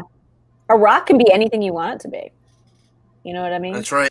Yeah, I would love to meet the little kid. My favorite character is Geode. You got Yoda, you've got Rey, you've got Luke Skywalker, you've got Han Solo, you've got Wicket. No, I like Geode. Yeah, no. Are they gonna glue the eyeballs on the rock? You know, those eyeballs that move around. That would be more interesting. At least it would have something. If you're Hasbro, you're thinking right now, they made us stop production of the Cara Dune figure, which was selling off the top. Couldn't keep up with the sales. And now they're giving us this. Something that anyone could find in their backyard or at the park Yeah. for free. Yeah, except, theirs will be plastic. So. I mean, where can you go from a rock? I want to know. Is there going to be other inanimate, in whatever you want to call it, is going to be good. Inanimate. Inanimate. I can't say what is it? Inanimate. Feminism. Inanimate. Feminism and inanimate. It's gonna be like is it gonna be like a seashell next? Is it gonna be like a stick? At least a Twig? seashell has a sound, right? Like those you can listen to. I want to know if they could actually copyright that character. They're gonna own all the rocks. Oh, yeah. I'm actually trying to find Gravel copyright. places better look into this. All the places that sell rocks and gravel, they might want to lobby. Disney's gonna get It's gonna be like. Wait. If they copyright Geode, it's gonna be like it's gonna be like this. How can you? Yeah, right. Is that a lightsaber? Yeah. Has no way to hold it. Wait. Are you gonna stage a battle? The thing is, all the other guys fighting, all the thing that the fighting, someone fighting and needs is some paper, and he's done. He's got a movement. He can just The paper beats him. They gotta have a rock paper scissors thing go on.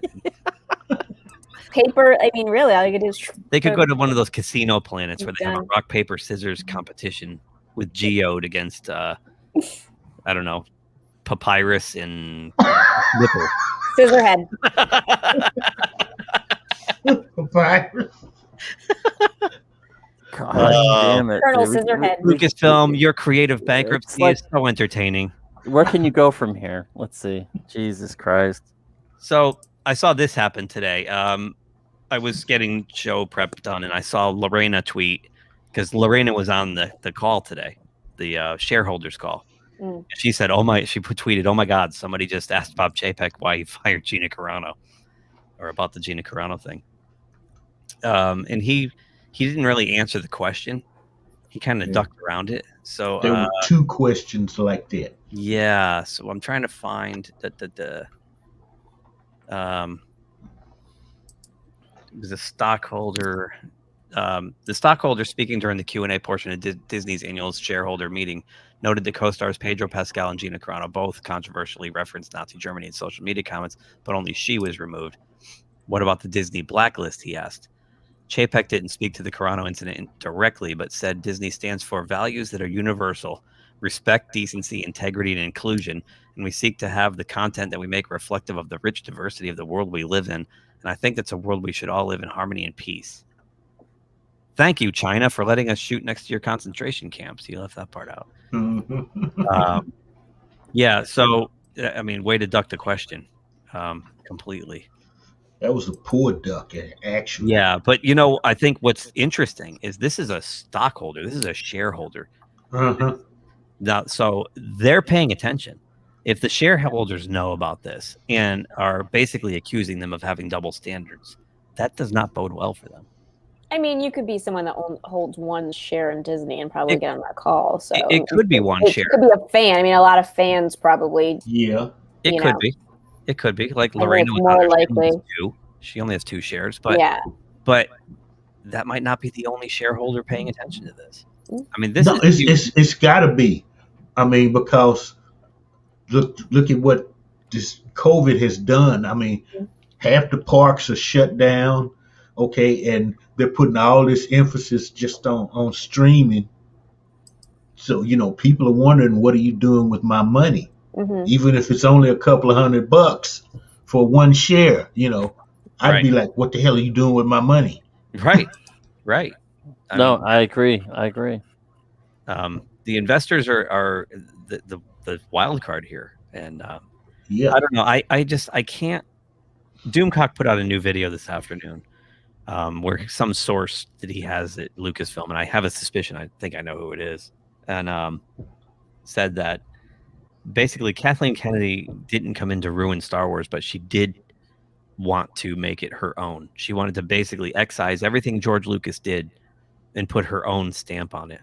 Well, mission accomplished. Yeah. You certainly did that. I mean, that shows how stupid that woman really is. Well, all she had to do was put those legacy characters in a little box over here, You come out with some toys, some 12-inch figures and a diorama. We'll buy the crap, okay? And then you just tell us, I'm kind of afraid of messing with the legacy characters. We're trying to develop some things, so be patient with us. And we could tell her, hit, miss, and you wouldn't have all this backlash. We wouldn't be at the walls with the pitchforks and the torches, like bring the bitch out. We wouldn't be doing it. Well, I don't want to speak. I have someone who worked with her back, in the early '80s at Lucasfilm.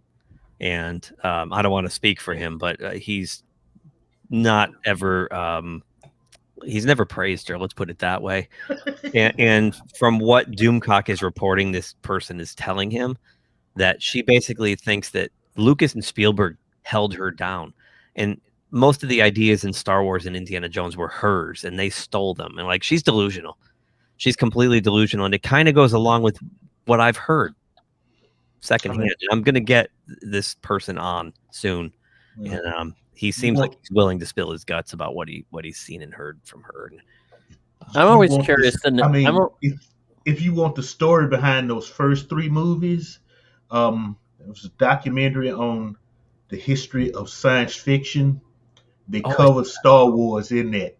That was George Lucas's pitch. Yeah. And it was supposed to have been one big movie, and they convinced him that he had enough material for 3 movies. And that's why we have episodes 4, 5, and 6. Yeah, but my question is, who said to her that this was okay, that she was doing this after she's president of Lucasfilm? She can do whatever she wants. Yeah, she doesn't need to answer to anybody. And I get that, but creative criticism is a huge thing. How did a bunch of people say? Not at that level. At that level, they're in their own little bubble. That basically, if you don't say yes, Miss Kennedy, that's a brilliant idea, you're fired. No, it's true. It's absolutely true. And she had threats. She said, "If I don't get my way, I'll burn this whole thing to the ground." And people were in the room and heard her say it. Yeah, but it's all about her at that point, and that's what fucking boggles my mind. Exactly. Yes, completely boggles my mind. The second she was made president of Lucasfilm, it was all about her. Right. It's one person's vision out of how many freaking fans? Come on. And again, how did no one stand up to her during that whole three fucking movie debacle? Because they want She's the president of Lucasfilm. Because they want their jobs, dude. Yeah. Somebody needs to remind Chapek $4 billion. Okay, that's what's riding. $4 billion. You got a crazy chick running $4 billion into the ground. Okay, that's what somebody needs to be right in his ear. $4 billion, dude. That's what they invested in with a B. Right. Okay. And their 3 movies, their 3 sequel movies, barely made that $4 billion back.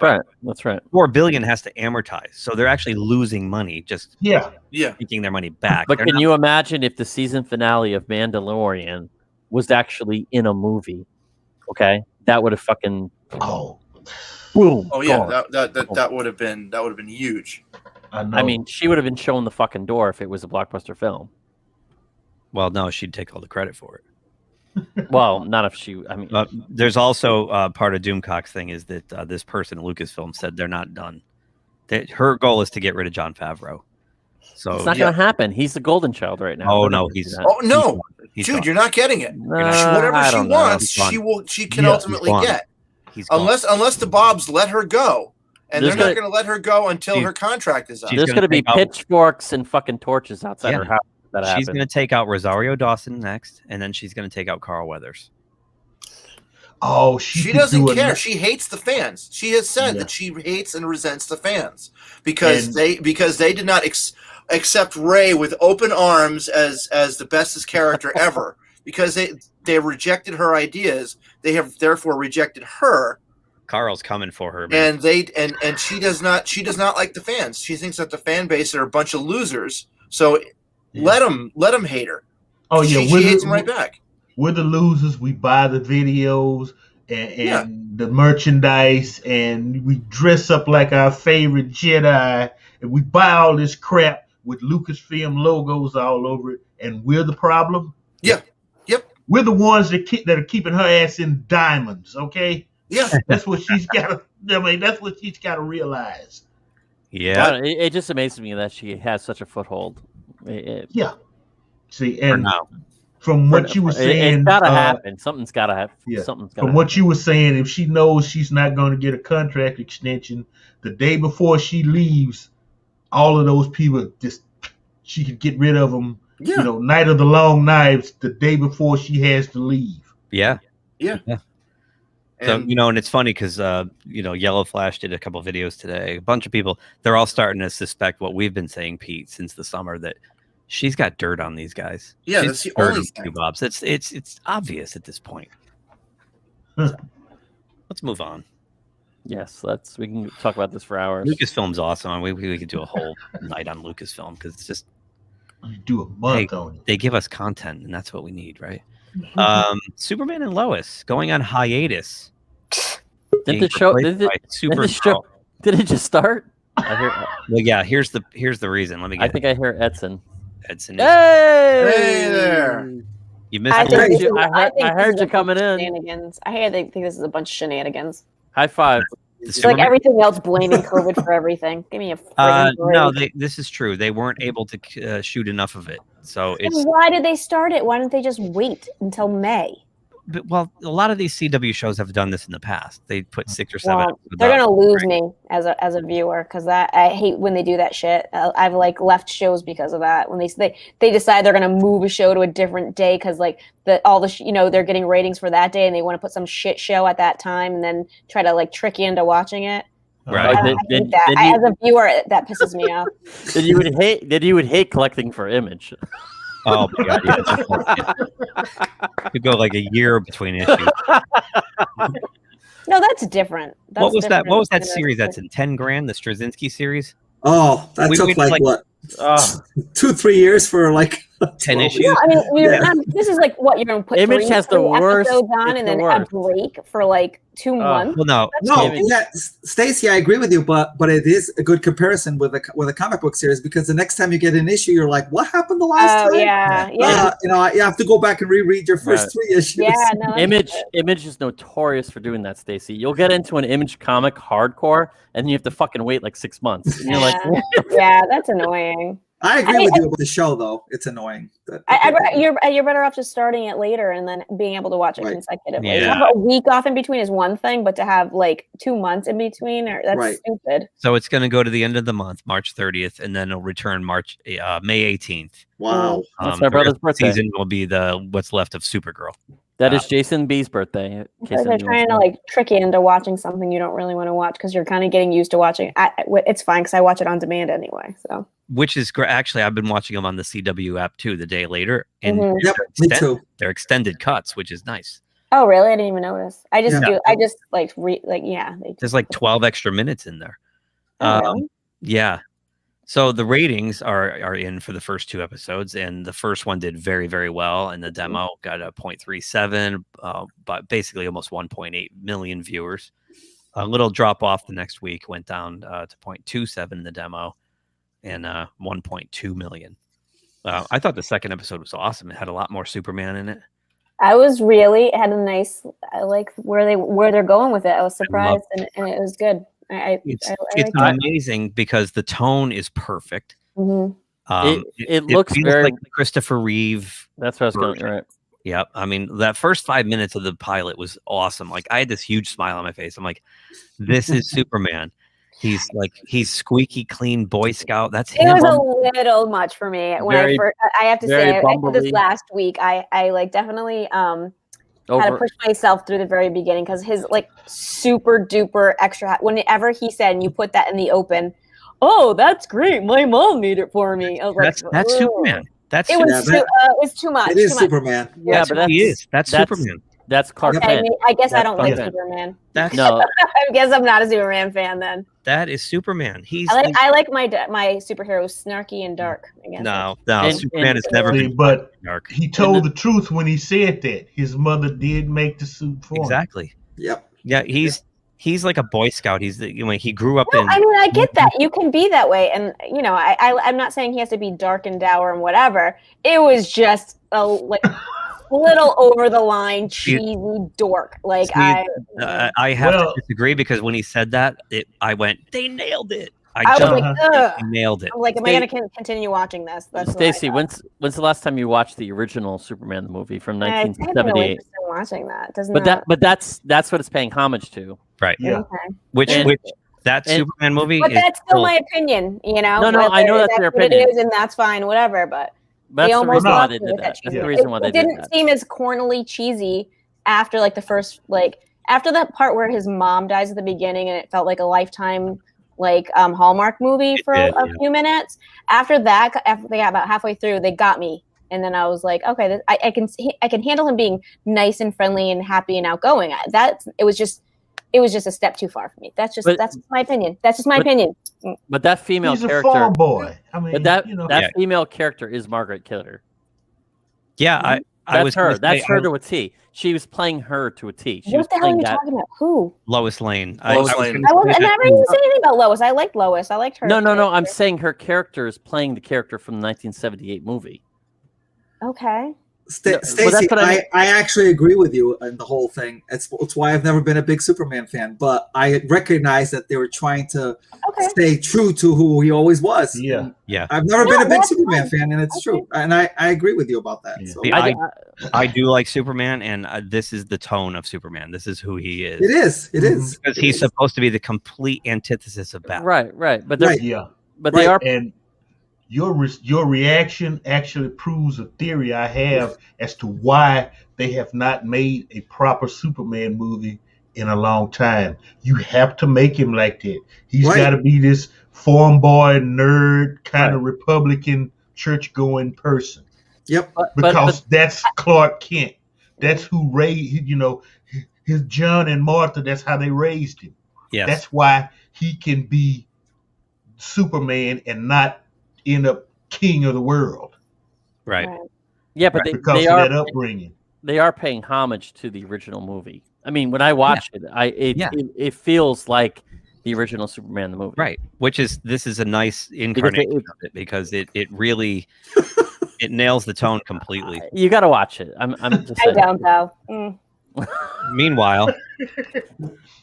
Oh yeah, let's take a look at this. I liked it though. I didn't dislike the show. I liked it. Okay.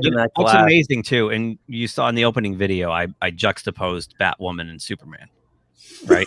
Yep. The tone of it where he's just like, oh shucks, and all golly gee, and then she's rattling off all these ridiculous statistics and then even the action. Like the scene I chose where he's battling the Luthor and he punches him up into the sky and barrel rolls and gets up and flies away, and like the effects are better, the stunt work is better. And then I showed the Batwoman where the guys are shooting and then you just see her kind of get up off the ground. You don't even see her do anything, right? Right. It's She's like, it's a different level of bulletproof, bitches. Yeah, not in the mouth. Which is incredible that right, not in the mouth. Shoot her in the mouth. It's incredible that these are produced by the same people. Right. They don't look anywhere near the same. And I'm wondering if the Superman show has some HBO Max money behind it. Right. I've heard that. Maybe. It definitely has something. It's a step above a typical It's so much more polished. Mm-hmm. It's definitely out of the realm of what CW. But our weekly Batwoman, because you guys didn't do it last week without Sorry. Our Batwoman ratings update. I was trying not to be negative. Is there even a Keith? Is there even a reason to go there? Yeah, because we got to keep watching these numbers drop. So yes, we do. It is interesting. They're down to 456,000 viewers on this show. They dropped again in the major demo to 0.10. Wow. And people probably fell asleep on their couch, and that's the only reason why those ratings are like that. And I gotta hand it to. They left it on. They just passed out. They forgot it was on. There's two YouTubers out there who are really taking a bullet watching all these Batwomens. Yep. It's Az from Heel versus Babyface and Commander Ty. I know those two guys are watching all these. to review, and God bless him, because my God, I'm telling you one thing: watching Az's review is like so much more entertaining than most CW shows. Almost all of them. Really, it really is. He is so entertaining. They should make his reviews into a show. What they should do is just put Az in a little window while it airs. Oh, there you go. That's a great idea. You get the ratings really high. No. When he starts screaming. Yeah. Funny.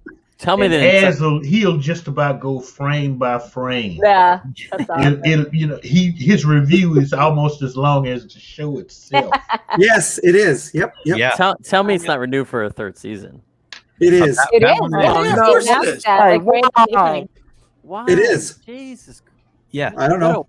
Why don't they give things more time before they make that decision? I agree with you. Yep. I guess it's a contract thing. I don't know. On a flip side, the third episode's airing tonight. I'll watch it tomorrow. Yeah, me too. If it holds up, if it stays true to what it is so far, this will be back next year, and I have high hopes for this. I mean, so far so good, right? Yep. I think everybody's been waiting for a show like this for a long time. I haven't, and I'm just still liking it. No, but there's Superman fans out there that don't get they never had like a good Superman recently. Yeah, it's true. I love Superman. Right. There are fans of Superman, believe it or not, that are really waiting for something good. Yeah. I'm not, but I'm more of a Batman, but yeah. And I thought at first that adding another son named Jordan after, naming him after Jor-El, and I thought, well, because Jonathan's in the comics, but I right. thought, another one. And it from works. what I hear, Superman's really extremely hard to write for. Yes, he is. Ask Paul Kupperberg. Paul Kupperberg will tell you how hard it is to write for Superman. Right. Because when you're basically impervious to anything. Yeah, there's absolutely no stakes. That's why in the animated series from the 90s, they actually had to depower him because it was impossible to write for somebody who can blow out a sun. Right. Okay, yeah. So he can catch a plane, but he's going to have an awful hard time doing it. And they made him a better character for it. Ask the first writer that when Bendis came over from Marvel, where he was a superstar and he was given the Superman title. DC just said, "Do whatever you want," and it was quite a failure. He's now moved on to another title. Yeah, he ruined it. The run before with Patrick Gleason and who was writing that? Was it Gleason was drawing it? I forgot who was writing, but that was a really good run. The Rebirth run. Yep. It was really good, and it had featured a lot of Jonathan. It was the same kind of idea. They were living on the farm. He was married to Lois. They had Jonathan. Jonathan was experiencing powers. Yep. And they brought in Jor-El, and Jor-El had like ulterior motives. It was really good. I liked it. It was good. Are we excited for Falcon and Winter Soldier? Well, I guess Stacy and I are the only ones going to be watching it. So I don't have Disney Plus, and I'm I'm superheroed out. I love Marvel. Yeah, I'm on it. I mean, I'm on the boat here, so I'm not getting no. I'm gonna watch it. I'll let you know. What about you? We'll let you know. We'll let you know. Londell, I'm still boycotting Disney as well. Me too. I'm get rid of her, and then maybe I'll subscribe. Hey, that's a good point. There you go. So, are we gonna walk the plank? The three of us, me, you, and Edson. We're gonna walk the plank, I guess, right? Well, I won't do. No. I'll buy. I want to know. I want to know when the breaking point is. That's what I want to know. For me, it's Kathleen Kennedy. It's you like said that before, Keith. Yeah, you did say that. It's like the Seinfeld episode. It's like the Seinfeld episode of Master My Own Domain. I'm just waiting. What did I say before, Stacy? You were talking before about about Kathleen Kennedy's contract being up, and that you would consider. If they get rid of her, I'll go back. Mm-hmm. Yeah, you said that before. I will not give them a dime as long as they back. I hear you. And Marvel's collateral damage, but it's the way it is. Yeah. Yeah. You're more. Unfortunately, my breaking point may be having to go watch one of these movies if my daughter wants to go see them, like Doctor Strange or something like that. Right. Yes.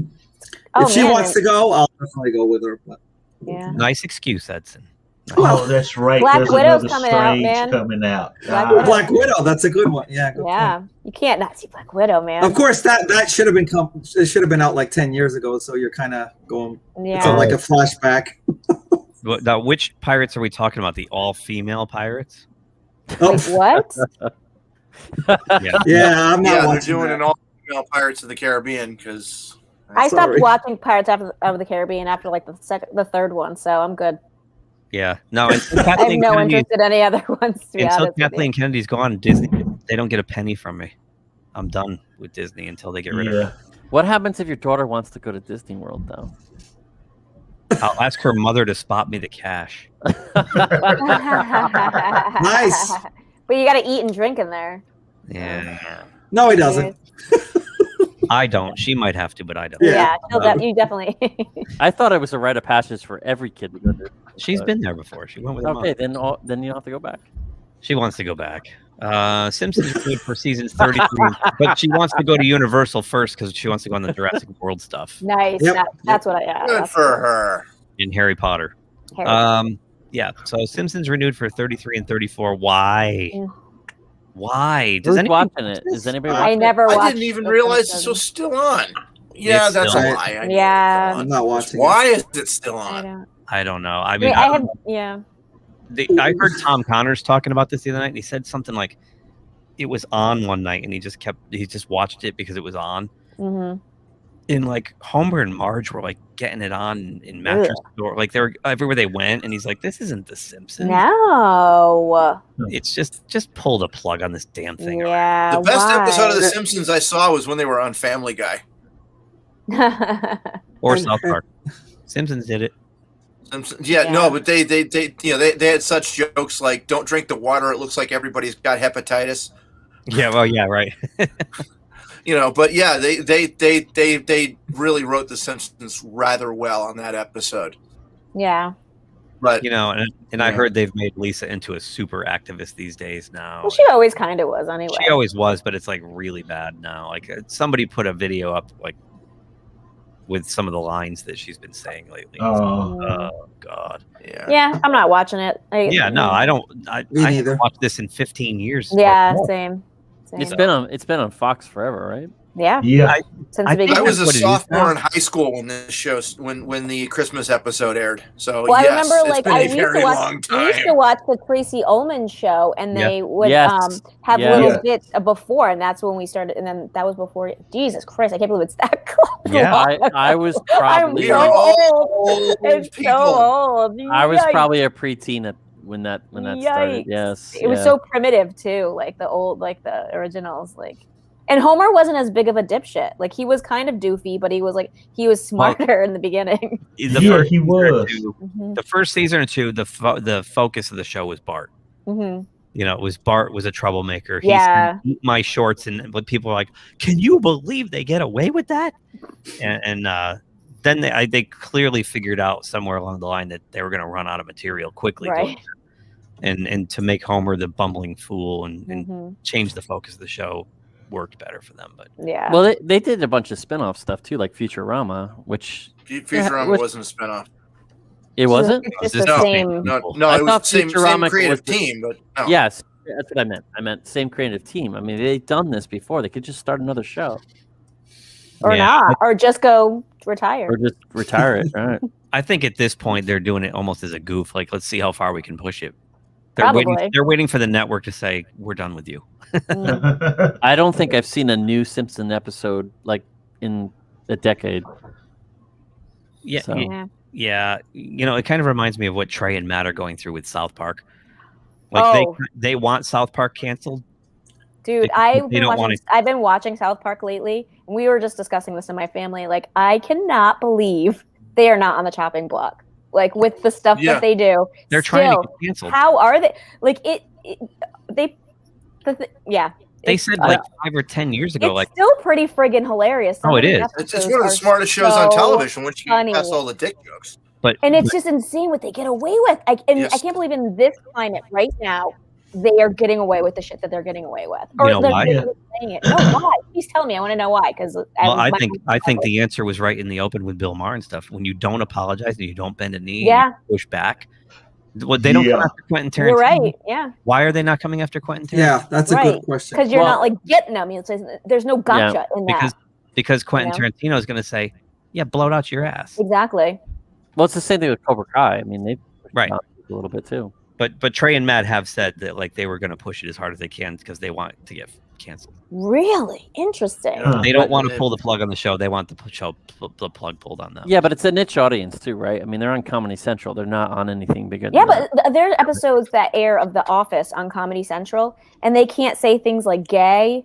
There are a couple other things that they did in the past that they bleep out, or like they like pause out, or they just don't show those episodes.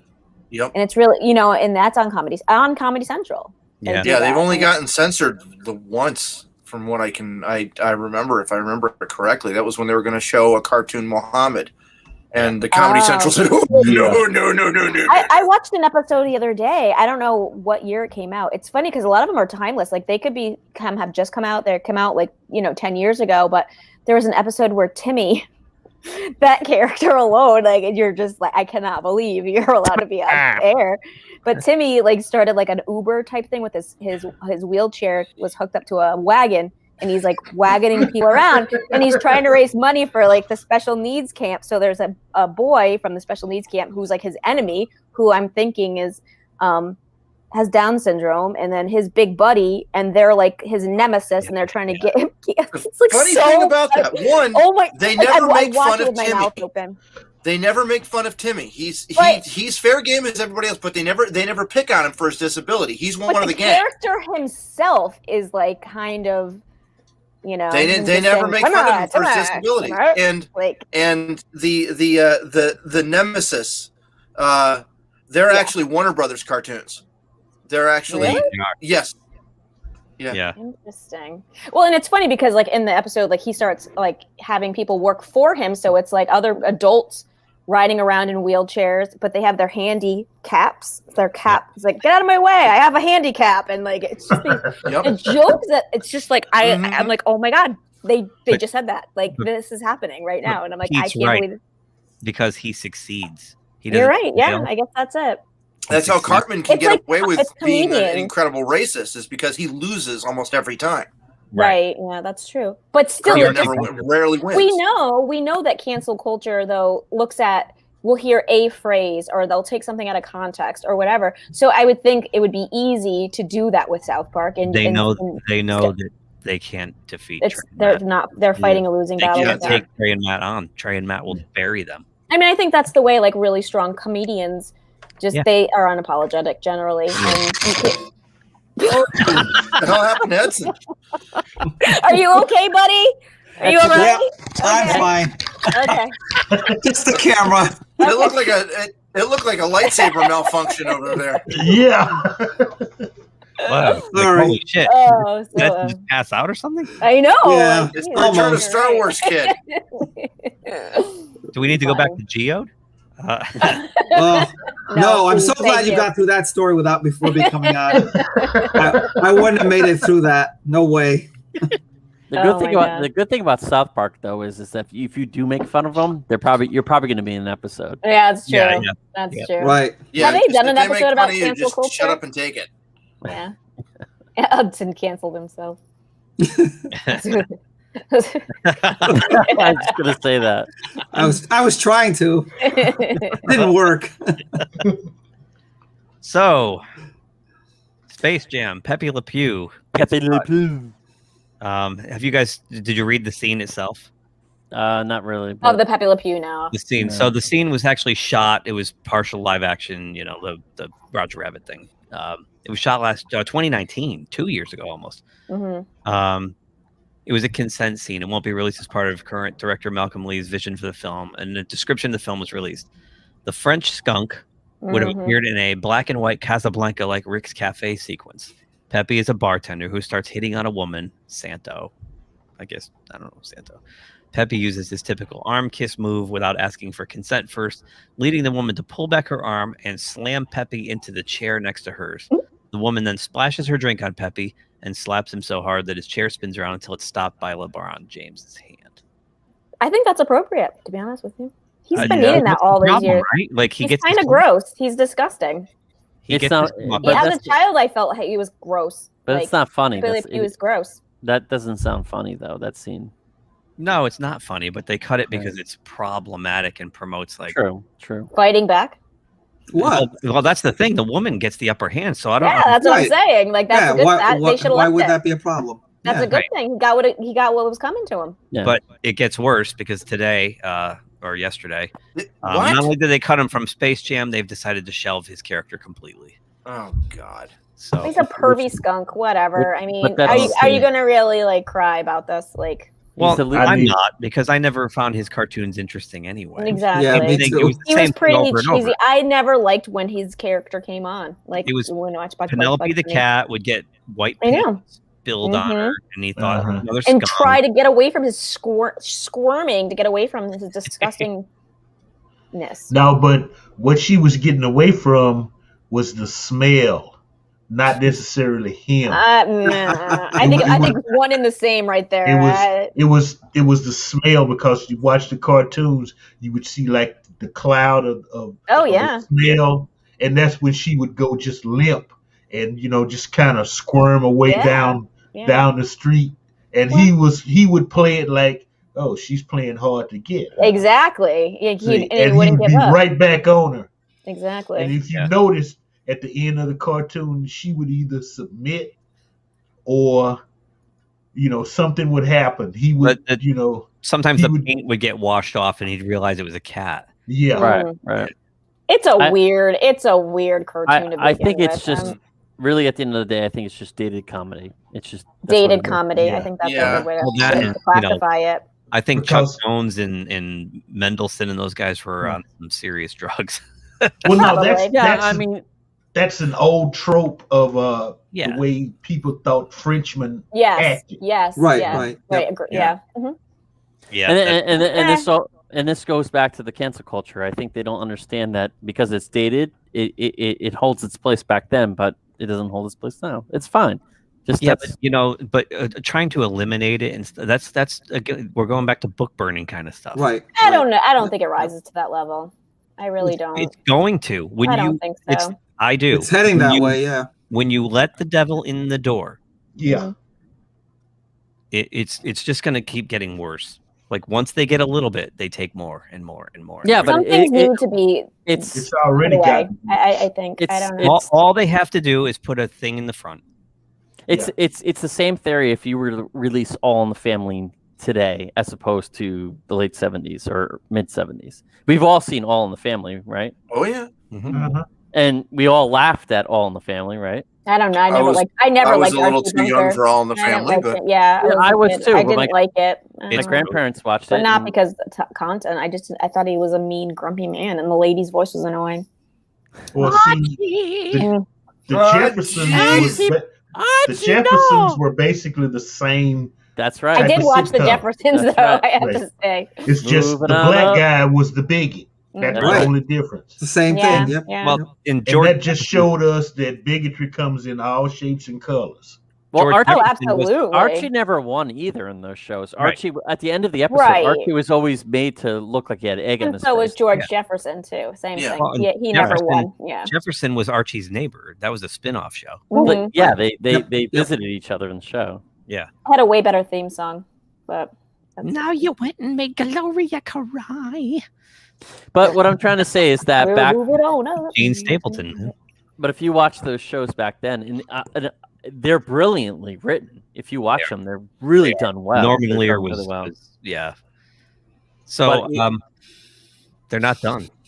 Apparently, they're going to go after Speedy Gonzalez next. Oh shit! Come on, this is great. The Gabriel Iglesias. Oh, he's annoying. Who does the voice of Speedy Gonzalez? I am the voice of Speedy Gonzalez in the new Space Jam. Does this mean you can't catch me? Cancel culture. I'm the fastest mouse in all. Nice. See, that is what it's going to take to get these clowns out. Stuff like this. Stand up to them. Yeah. Well, that's the thing, and I think that it keeps being brought up over and over again. Like, who's offended by the things? Like, you can't be more offended than the group of people that you were saying are being offended You know does that make sense? Like, I can't, as a white lady, sit here and be more offended than a Mexican person that's not offended by this. Right. You know what I'm yeah, that makes perfect sense. Yep. And yep. that's where the problem is, I think. That's exactly where the problem is. That is. In fact, it's you. Yeah. If there were a lot of Mexican people that said this is offensive to me, that'd be a different group of people to listen to than a bunch of like, you know, upper middle class white people that are all like, you know, clutching their pearls, you know, over something that doesn't even reflect upon them at all. It's funny, the Bill Burr bit I used at the beginning, he goes into exactly that. He starts ripping on white women who are like... Yep. Oh, I've heard him say it. It's true. Yeah. Yeah. You know, that's the problem. In this case, you know, they got what they wanted here. They say that you have to be a person of that nationality to play that character. They got that. Right. So what's their problem here? Exactly. Right. I don't know. He's a little mouse that runs really fast. Like, I don't, it's really... It reminds me, Edson, of earlier in the year when Disney Plus took 2 of those Spider-Man and His Amazing Friends episodes down. Oh, and yeah. One of them was because it was cultural appropriation of Asian people, but Asian people did the voices. Yes, exactly. Yep, yep. And there was no uproar from Asian people to get that out. That's the point. That's because some things may be offensive to a group of people, and I think that needs to be heard. But when it's a group of people that have nothing to do with whatever they're being offended about, then it's a bunch of shit. It bothers me because it takes... We're supposed to have a choice. We're supposed to be informed people who can make a choice. And if we don't like something, you just don't watch it. You don't engage it. You go over here. Yeah, I mean, that depends. It depends on the situation because these things do influence our culture and our society and our children. And I think sometimes there needs to be, you know, it needs to be looked up from above and, you know, I don't know. We went through as children and it didn't. We did. And you know what? Like, I grew up in New England and I know plenty of people with subtle racists that are subtly racist and would never tell you that. They would never acknowledge that that is running through them. No, and I get it. Because of Bugs Bunny? I find that. Potentially, I don't know. The things that are influence us and they get into our heads as children. And like, it may not be the major influence for a lot of things, but I think we need to acknowledge that we didn't grow up perfect. Things weren't perfect. It didn't make us perfect people. Like, we all have flaws. And I'm sure the things that we've been exposed to in our lives have affected that in us as who we are today. I don't think that it's not like I watched something that had some racist overtones and I didn't go join the KKK. It's not like a correlation. But that's going to happen no matter what generation you grow up in. There's always going to be absolutely. I know, but I mean, we can look back at certain things and be like, yeah, that doesn't live up to the standards of today. But we can recognize that it's kind of fucked up. You know, certain things that was acceptable in the 70s or the 80s. You know, the point is to learn from history and learn from your mistakes, not to bury them and make them go away. I'm not saying get rid of all traces of anything that existed 20 or 30 or 40 years ago. But that's what these people want to do. Well, right. I mean, that's the point. I watched I don't know. I watched Speedy Gonzalez when I was a kid, and I was fine with it. I watched Fat Albert when I was a kid, and I was fine with it. I watched a lot. Why wouldn't you be fine with Fat Albert? What about Fat? You know what I'm saying? Like, you're giving examples that don't, you know, like, make your case for what you're saying. I'm trying to say, like, what I'm trying. Go ahead. No, what I'm trying to say is that when we were kids growing up, we were watching a lot of cartoon characters that had a broad, diverse, like, even if it was stereotyped, but we didn't know as kids that was a stereotype. That's what I'm trying to say. And even as we got older, we didn't call any of these characters out for being stereotyped. We just thought, well, this is just the way it is, or this is the way the character's modeled after. But don't you think we evolve as a society and as human beings to understand that we can look back and see those things? And, like, again, I'm not saying erase them from the earth, but, like, we can not make that mistake now. No, right? that's exactly right. I totally agree with that. Yeah. Right. I agree with you too, but the point is, we can acknowledge it. Wants to bury this stuff. Right. That's not what I'm saying. I'm not for that, you know? Well, that's what I mean. I mean, if we start talking about the Dr. Seuss thing, you know, I can give an example when it comes to that, you know? Because again, Dr. Seuss as contrary to what so many headlines I've seen in the past few days have said has not been canceled. That is not what's happening. 6 of the over 60 books that Dr. Seuss had written in his lifetime will no longer be produced. They're not being ripped off the shelves of used bookstores or out of people's houses and thrown into a big pile of burning books. They're just no longer being... eBay is banning sales of those books. Right now they're not. But they're not. Right now they're not. But there's a couple of steps going forward towards that. Yeah, give it a year when nobody cares, and then you'll be able to and you got to think the same people that will not print these books anymore, they'll print Mein Kampf. It was the estate of Dr. Seuss that decided to no longer have these books produced. That's a very different situation than a mob of people calling for something that everybody else thinks is ridiculous. This is I think this is ridiculous. What's because ridiculous? All they have to do is change some of the artwork. Leave the written word, change the artwork. But the problem, they have to do. But the thing is, like, nobody's canceled them. The estate of Dr. Seuss, his family members, decided amongst themselves to not have them produced anymore. They were pressured, clearly. But part of the problem, and I heard this, is that they only had 4 colors to use back then when they were printing these books. They had 4 colors. Okay. So a lot of times these people who are yellow is because it wasn't. It's not their color. I think it's what it's. Yeah, some of the artwork on these are questionable. Yeah. I also think where the confusion lies, and I stress this, is that when you're a kid, and these are aimed towards children, or these are aimed towards young adults, when you're reading this stuff as a child, you don't know the difference until you don't know the difference. Exactly, and that's planting an idea and a seed in your head and your blank slate of how things are, or how people are, or what the connection between a person and I don't know. I'm not like hardcore against any of these things, but I'm just saying, like, there's another way to look at it other than being cancel culture or being pissed off about the cancel culture. There's kind of an in between that that deserves a conversation instead of just seeing a fucking headline that says it's been canceled, and it's like it's the same thing with Mr. Potato Head when we talked about last week. When you actually boil down, there's enough things to be really Head, it made sense. Exactly, but and that's my point. Do you see? But I think as a child, when is it that you become cognizant that that's insulting? That's my question. Because when I was a kid reading these, I never thought it was insulting. When does it get to the point as an adult that you are recognizing that it's insulting? That's when you've heard from a community of people that they don't like to be stereotyped as something or other. Which we're not hearing right now. Right. I'm just saying he's asking the question, and I'm like, I think that's how you know. You know. This book here, Mulberry Street, was the first Dr. Seuss book I ever had. I must have read this 30 or 40 times. Well, it talks about the Chinaman with his stick. But I don't know. Like lines for eyes and just like went over my head as a kid. It was more about like what was going on.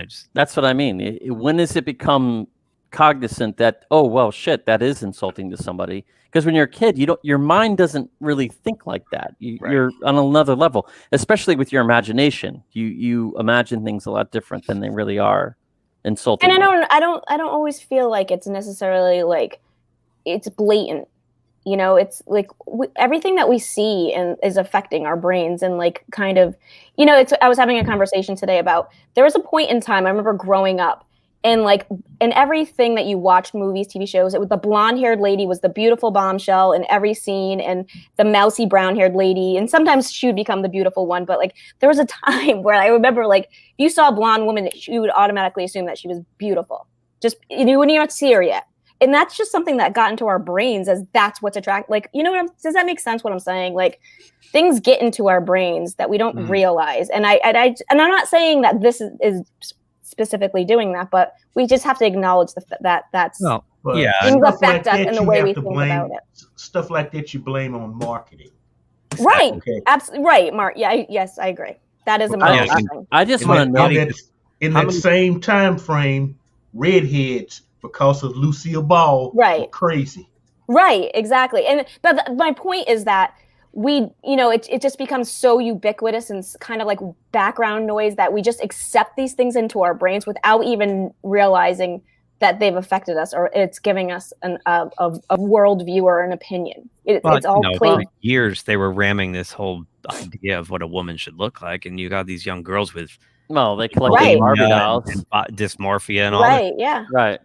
But exactly, and that's my point. You see what I'm saying? But that's advertising. But how come right, but like so anything that I feel like anything that you're absorbing visually, through any sort of media, it is sending a message to your brain and to the brains of young people. It's just something that we need to be cognizant of and recognize. That's all I'm saying. It all comes down to capitalism, and it's never does. Stop, and it's never going to change. I'm just saying, at the cost. That's why these people who virtue signal are full of shit, because when the bottom line comes down to it, they don't really care. They don't believe in this stuff they say. No, and I They'll hear you. say it, but then they'll do the complete opposite for $1. So that's why they can virtue signal all they want. They're full of shit. And I totally agree with you. And and again, like I said, there's a space between being cancel culture and being outraged by cancel culture. There's a conversation there that I feel like is lacking a lot of times, and we're just like being pissed off by headlines, and just that's all. Well, I'm curious to know when this material came out during that era, because my parents used to read these books to me when I was growing up. Why my parents didn't actually find this offensive back then? Because at the time it wasn't. That's what I mean. It was socially acceptable, right? Right. So, and that's the reason why when you go back in time and you start saying this stuff like, "Oh, this needs to be canceled. This needs to be canceled," you have to put yourself in the mindset back in that era of why it wasn't offensive. Yeah, we've already agreed that. Right. Yeah. If I'm not mistaken, there's a Star Trek episode. I'm not going to say it, but there's a Star Trek episode where Kirk said, where I believe Uhura says, no, we've grown from that. Yeah, it's the one with Abraham Lincoln. It was the one with Abraham Lincoln, That's and right. so basically he says something that makes the entire bridge crew just, oh God. Yeah. And she says, no, we've grown from that. I accept what's going on in your head. I understand where you're coming from, but we don't do that anymore. Right. Well, see, we were almost to that point, and then this thing called an SJW came along. Yep. Exactly. And that's why we have to, like, let's face it, take some sticks and beat them up.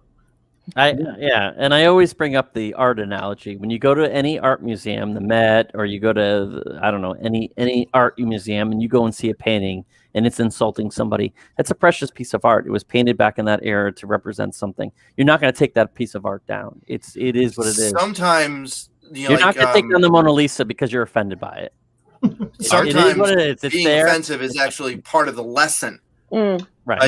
There are some school groups that want to kill a mockingbird away because it offends people. Like, well, right. Did you I read would love to meet these people that say they're offended, because it takes a lot to offend me personally. Like, I have to say, like, you have to be a personal attack, or something pretty bad for me to be offended. I mean, that word is just thrown around like everyone's just walking around like aghast at, like, like who are these people? I'd love to know them, meet them in person. Well, there are people on Twitter with 2 followers, 5 followers. Right. Exactly.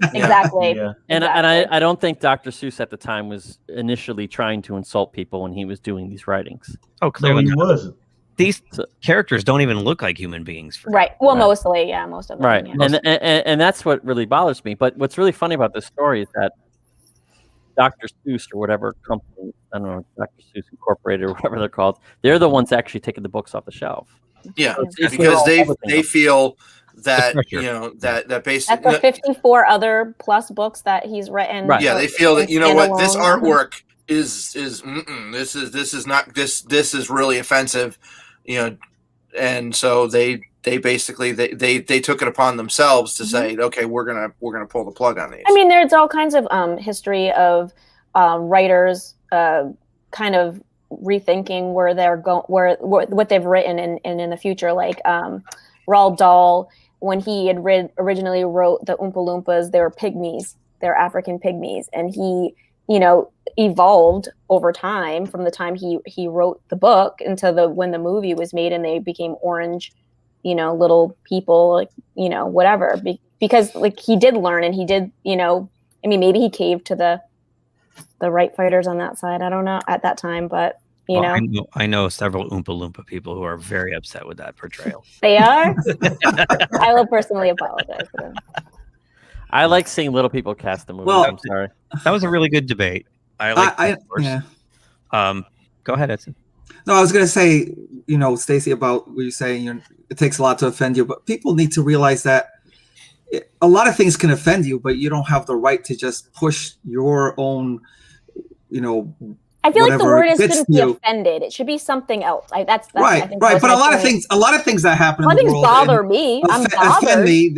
I'm offended by a lot of things, but I don't have the right to tell them, shut it down. How to do their art Yeah. or anything like that. I feel like it should be a different word, like not. But offended. all these people do think they just one person or five people are offended. bothered. I'm bothered by a lot of things. There's stuff I see Absolutely. in my Facebook feed that bothers rubs me. me the wrong way. Right, but and I don't instead of just exactly. you And I stupid understand bastard, your point, Edson. just I get what you're saying. hide. I totally and I agree with you. I agree But with you. I also think there's two trains of thought. There's two trains of thought. You're purposely trying to insult somebody, or you're just doing it because you didn't mean to do it. It's part of the story, or it's part of where you're going to tell what the story you're trying to tell. And it just so happens to be that that's just the way it happened. But when you're purposely trying to insult somebody, then it's a whole different story. Or being hateful. I think Yeah. And I feel like there's a lot of people that do head in a direction. I'm not a story writer, but I'm assuming that if you do write a story, that you're going to have conflict with yourself with certain characters. Is that, as a writer, is that a problem? I'm just asking. You're a writer. If you're writing an interesting story, then it's not a problem. No, there's all sorts of characters that are. But you do run into conflicts, right? I mean. Yep. But that character in the story has to be true to who he is or she is. Absolutely. So you can't just all of a sudden say, "Oh, I know that she should do this, but I'm offended by that." I'm not. No, but then the whole character just goes down the drain. Well, that's what I mean. That's what I mean. You can't write scared. You end up with Coming to America 2. Yep. Right. Coming to America 2 played it about as safe as it gets, and every time it felt like they were going to do something risky, they walked it back in the very next scene. Like they did a joke to like, you could tell, and it was sad because you could almost see like Eddie Murphy wanted to just go off. Eddie Murphy. It was weird. He had nothing to do with the story. Did you watch it, Mr. Lundell? No, I haven't seen it yet. I was a little disappointed. It was boring. It was flat. The best part of when they're in the barbershop, just like the first one. Oh, yeah. Well, moment for doing the first movie again. Yeah, it felt like every time they were ready to kind of cross the line with some humor, they quickly just carefully walked it back, and it was very safe. That's the best word I can describe the movie. It's safe. When I want to cross that line with comedy, I'm like Dave Chappelle. Oh yeah, that's where I'm going. You know, and until we get more people like that, it's going to get crazy. I agree. I've said that in the past, and like comedians are way forward. I think we need to. I fully agree. Once we're unapologetic, I can't wait to be able to go back. I want to go to the Comedy Cellar so bad. I've never been there, and I like stand-up comedy. I feel like is going to be our saving grace because those men and women that stand up there and just.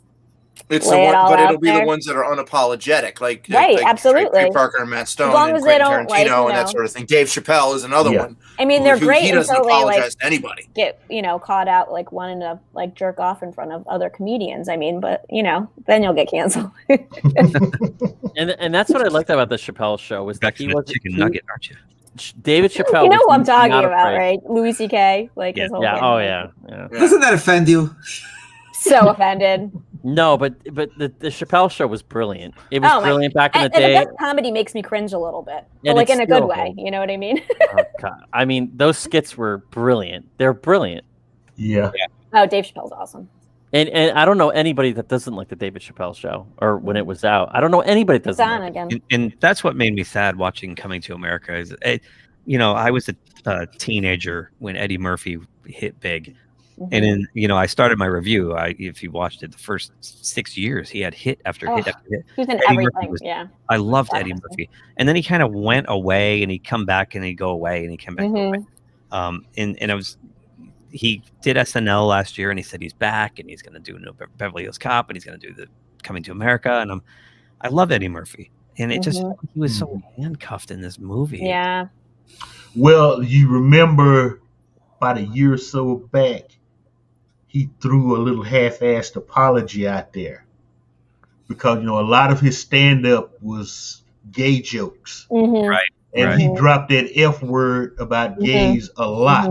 And in the 80s, it was funny when he did it. Right. Even gay people laughed Right. at the gay jokes he told. Okay.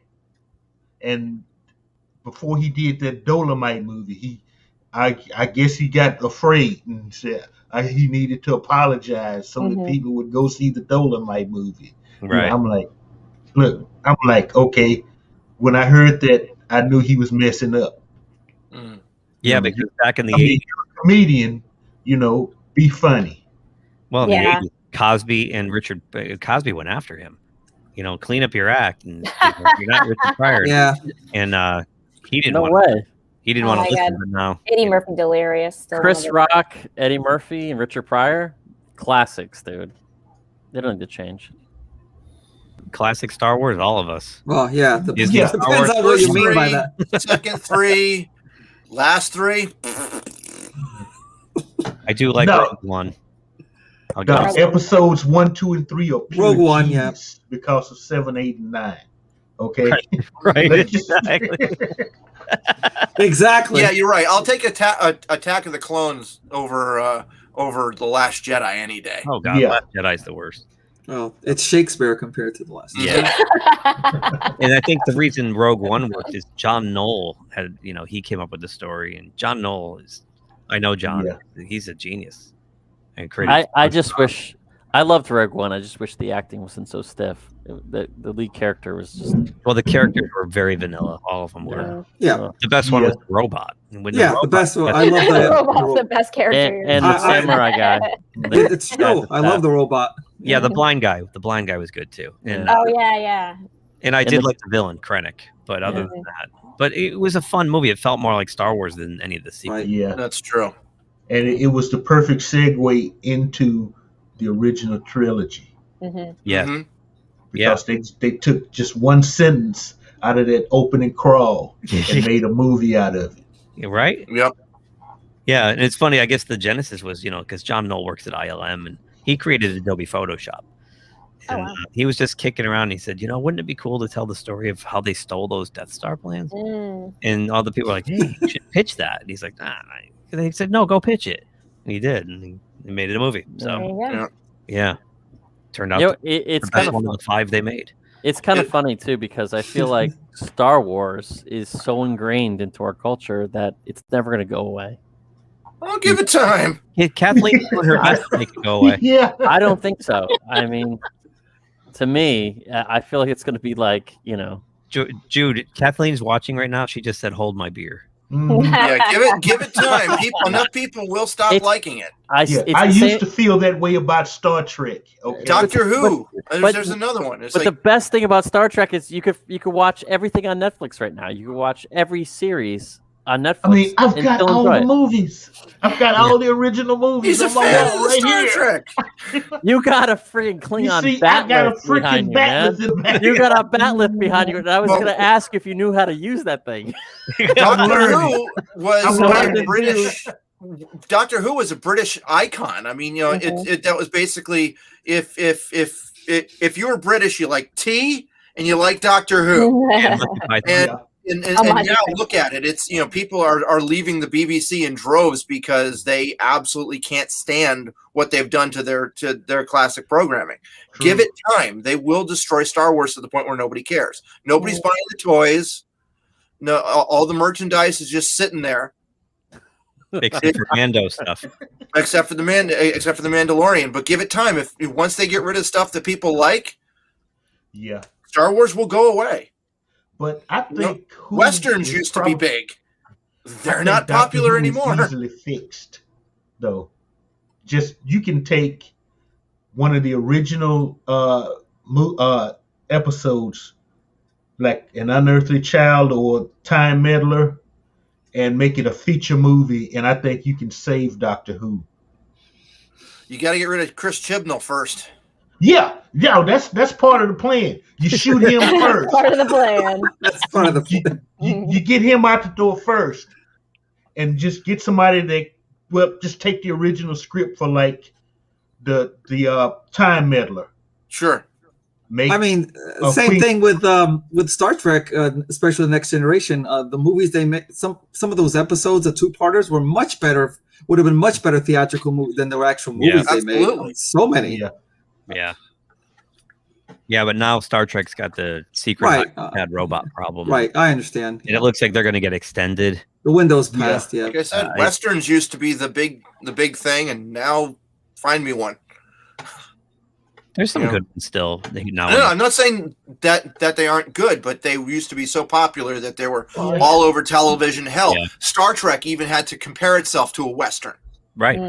Well, that's the sci-fi thing. Sci-fi is actually westerns. Right.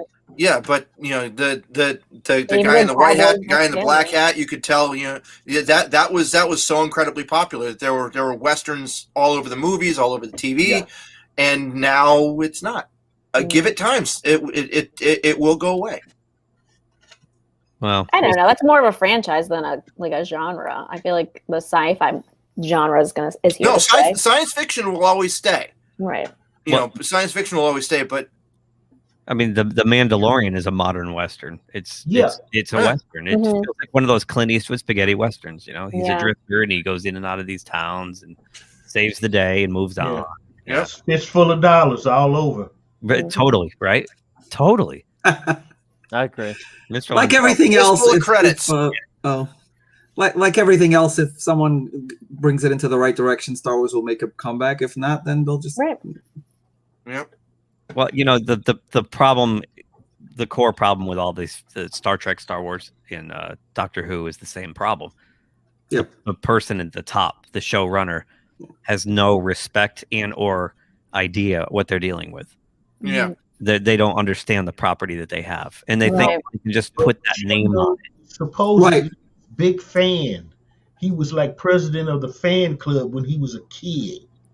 Chibnall? Supposed to be steeped in Who lore. Wow. No, Maybe he suffered a stroke or something. No, he's just a nut. Well, maybe, here's an example. Just because you're a mega fan doesn't always translate into something. Right. Like Peter Jackson, right? All you heard was that he's the biggest King Kong fan of all time. He owns the original maquette, the whole thing. That movie he made was a pile of crap. I couldn't. Because people, this goes back to what you were saying earlier, Jude, is because people didn't. He wouldn't stop and hear people's ideas that you know what, maybe a 5-minute long CGI a Patasaurus stampede isn't the best idea. Maybe having all of that cartoon physics isn't a good idea. No. He wanted to hear, yes, sir, Mr. Jackson. That's a great idea. Yeah. And 15 minutes opening of the movie to let us know it's the Great Depression was a bad idea. Yeah. Yeah. One line of dialogue would have done it. Right? Yeah. The first hour just plods. But anyway, yeah. Then they went ice skating on the pond and stuff. It was so what movie are you talking about? The King Kong. This story here, I didn't have a chance to read, Edson, and you put it in here, I think, right? Yep. Stacey, okay. So Cinemark is refusing to show it in the theaters because of they don't believe they're getting the fair deal from Disney. From Disney, and they're just like, nope, we're not gonna go along with it. We're not getting enough percentage of the profits from this, so we're not gonna show it. We're just like drawing the line here, and they're probably gonna do it with other movies too. Which is interesting because, when the HBO Max announcement that they were going to pull all the theatrical releases and stream them instead, and then they kind of said, well, we'll put them out simultaneously. But remember, a lot of the theaters were like, no, like that's a bad deal. Right. Yeah. Right. So clearly, and they had that problem with Warner Brothers. Now they have the same problem with Disney. Yep. I wonder, do you know what they're even charging to stream it? Because I know if you have Disney Plus $30. You have to pay an extra $30. $30, damn. Yep. I know. It's funny. Yep. I had my nieces the other night, and I put my Disney Plus up for them to be able to watch, and my niece wanted this. I'm like, yeah, I'm not paying. I thought it was $30. I wasn't sure. I was like, I'm not paying $30 for that. I'm like, let's watch Ant-Man instead. So, I mean, think about it from the theater's point of view. It's like, no, I get it. Yeah, they're already getting a small percentage of the profit, and on top of that, they gotta compete with their own stream. It's like, how much would you want Disney? Not only that, the theaters can't operate at full capacity yet. Right. It's just in some crazy. states it's as low as 10%. In some states it's 40 or 50%, but you're not getting full gate. So you know what's kind of funny, Keith, is our movie theater, the one that's near me that we watched plenty of our movies in with Doug, in Westbrook, has been vacant for the whole year. Yeah, and I'm curious. Yeah, and I'm curious to know now, after things are starting to people are getting vaccinated, things are starting to roll back to some semi-normal, how many theaters are actually going to make it back? And I don't know who's in control of that or figuring that out, because the film industry has to figure that out, right? I mean, yeah, because Regal's been closed for a year. Yeah, and so the people who are selling these movies to whatever movie chain, there's got to be numbers out there. Are these people going to reopen? Yeah, I don't really know the. That's the scary thought. Like, there's going to be like 3 theaters in Connecticut, and that's it.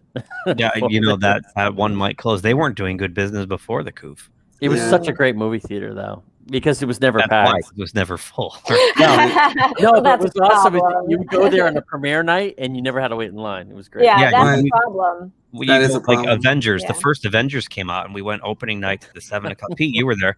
Yep. It was half the theater. It was half. Wow. We could just This walk is the around. one, the one in Westbrook, right? Next to the outlet center. Oh yeah, that's where I saw Harry Potter. Yeah, you could see from the highway. Yep. But in North Haven Showcase, it's not even Showcase. I don't even know what that is. That's now. a Cinemark. They're open. And then in Wallingford, Distinta. That's in Middletown. Middletown, maybe that's in Middletown. I thought that was in Wallingford. Yeah. Holidays in Wallingford. Holidays in Wallingford. Oh, it's okay. Those are family owned. They've been open. Right. They're still open. The one in Wallingford. They're still? open, and I think they'll survive because our state's going back to 100% capacities in 2 weeks, less than 2 No, I think it's only 50 in theaters still. Is it? Mm-hmm. Okay. So I'm curious to know how many theaters in Connecticut or how many theaters in states are going to be. All what the AMC. What the percentage? I mean, and that's going to affect these movies. It's going to affect the industry, I think. Personally, I think. Well, Quentin Tarantino, you guys covered it last week, right? When Tarantino, he said streaming is going to destroy the cinemas. Right. He's just climbing aboard what Scorsese's been saying and what Chris Nolan's been saying, and Well, he just didn't like the platform. He just didn't even like. He was more analog anyway, right? I mean, he kind of. He won't even. He's kind of a purist when it comes to movie making. And that's why I wondered why it took him so long to finally say something. Like, I thought he'd be right out in front going, Well, that article last week, I think I skipped it accidentally, but like it was more talking about the woman that did Nomadland, and she did it all digital, and they kind of gave him the middle finger, they won the Golden Globe or whatever. Yeah, he's saying that type of the way was they crap, make movies and like digitally is killing the it was the format, I think, as far as and that movie never would have been made because it was made on such a low budget that if the industry only went with the way he wanted to make films, that movie never would have been made, and it obviously was very well done. Well, as a person who works in Keith and some of us who work in the industry, you can't tell the difference. You don't know if the difference. You absolutely. It's debatable. It's debatable. Oh no, you can tell the difference immediately. Oh no, there's a huge difference. There's a huge difference between film and digital. I mean, the Blade Runner movie that came out a few years ago was all shot on digital, and the cinematography is fucking amazing. I'm not. And saying, I wouldn't I'm not have saying thought that of. you can't make beautiful pictures with digital, but you can tell the difference between film and digital in a hot second. It's obvious. Yeah. So then you got to consider digital is probably easier to preserve. Mm-hmm. Film. Yes, and a Absolutely. preservation, right? And just dealing with it, like Look at all the silent movies we don't have anymore. Yeah, we've only got like 25% of all existing silent films. The rest of them were just lost to time or burned deliberately. Yeah. Well, Lucas claims that the original negative to the first Star Wars movie is destroyed. That's his claim. I don't believe him. I just think he doesn't want to release the theatrical version ever again. No, he doesn't. He doesn't. Bob, that's me. Give it time. Disney will run out of things to milk. So we didn't cover this, but Londell, how's the movie theaters in your area? Have you seen a movie, or have you gone to the movies? What's not since the crew. I mean, you know, I'm the type of person, I'm beginning to be very rebellious about wearing a mask, and so I go as few places as I can so I don't have to worry about a stupid mask. so you haven't been to a movie in over a year? Yeah, just about. Wow. Okay. Wow. Okay.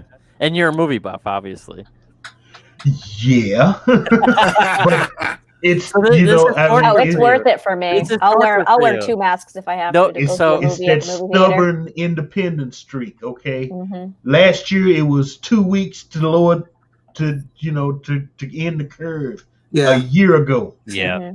Okay. I mean, okay, fellas, how much longer are you gonna play with me? What state are you in? Texas. Oh God. Okay, so. I thought you don't even have to wear a mask in Texas. Wait, you don't have to wear a mask anymore now, right? Well, Dallas, where I live, they're putting their own mask mandates in effect. So I'm going to have to vote somebody off the city council. You know, it's funny you say that. You know how many times I just got out of the car and walked into places in California last week and got to the door and went, had to go back and get the mask because I'm so over it. I'm over it. I can't. Yeah. I can't. I'm like, I'm like, just let me get the stuff and kill me and it'll be over with. You know, if it's going to kill me. Otherwise, get out of the way. It's just it. It's like. So what's the last movie? Enough. What's the last movie you saw in the theater? Last movie was the Scorsese one. That's based on You Paint Houses. I can't think of the name of it. The last Scorsese movie. Oh, The Irishman? Yeah, Irishman. Was that in the theater? Yeah. Yeah, briefly. Oh, I thought that was just... no, it did limited runs in bigger cities. Okay. Yeah, I actually saw it on Netflix, and then I had to see it in the theater. Wow. So I had to do a double. Hey, Scorsese's a butthead, but I like his work. There you go. Yeah, I hear you. Everything can't be cinematic. Okay. Yeah. You gotta do the Marvel trash stuff to pay for the cinematic stuff. Okay. Yeah. Give me a Marty movie over any of those superhero movies any day. Oh yeah. That's why, a couple weeks ago I was saying, cut a deal with Netflix. I'll watch your stuff, dude. Come on. Right. You gotta miss the popcorn though and the sodas. Oh, I can make the popcorn. I can do the popcorn. If you really want to know, Keith has a secret of making movie popcorn. I do have a secret. Just hit him up. He's got the whole thing down. I just need to find the coconut flavored oil. That's all. Oh, that's a good idea. There you go. Yeah. My popcorn, you have to have a defib handy because. That good, huh? Yeah. I went over his paper. I went over his house. We were watching Jaws. This was like a couple years ago, and he had all the components. It was like all little bottles and everything. It was wow. All these concoctions. Yeah. Oh damn. Yeah, it works, but it's a heart attack in a bucket. That's not supposed to happen with popcorn. You realize that, right? Yeah, it's supposed to be one of the healthiest foods we can have. And it's good healthy too. There's always ways around that, though. Yeah. When I go to the theater and they have the butter your own thing, or you put your own. Oh, when I leave, there's an oil slick on the ground.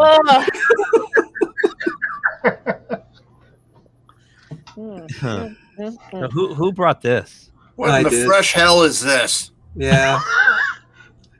Oh, this gets the fresh hell this week? Yeah, it's just something that who are they partnering with? sunglasses people there, the company Ray-Ban. Ray-Ban. So they're trying to make these glasses that not just for facial recognition, but they're trying to put in like audio and visual recording into them. That you just go out and you kind of just look around and you're recording everything for Facebook's. Put them on while you're driving and you're checking your Facebook feed. Yeah. No, you're actually like recording what's going on out there. Like you can just walk by some people at a restaurant table and you're People are just doing recording, that every day with their phones.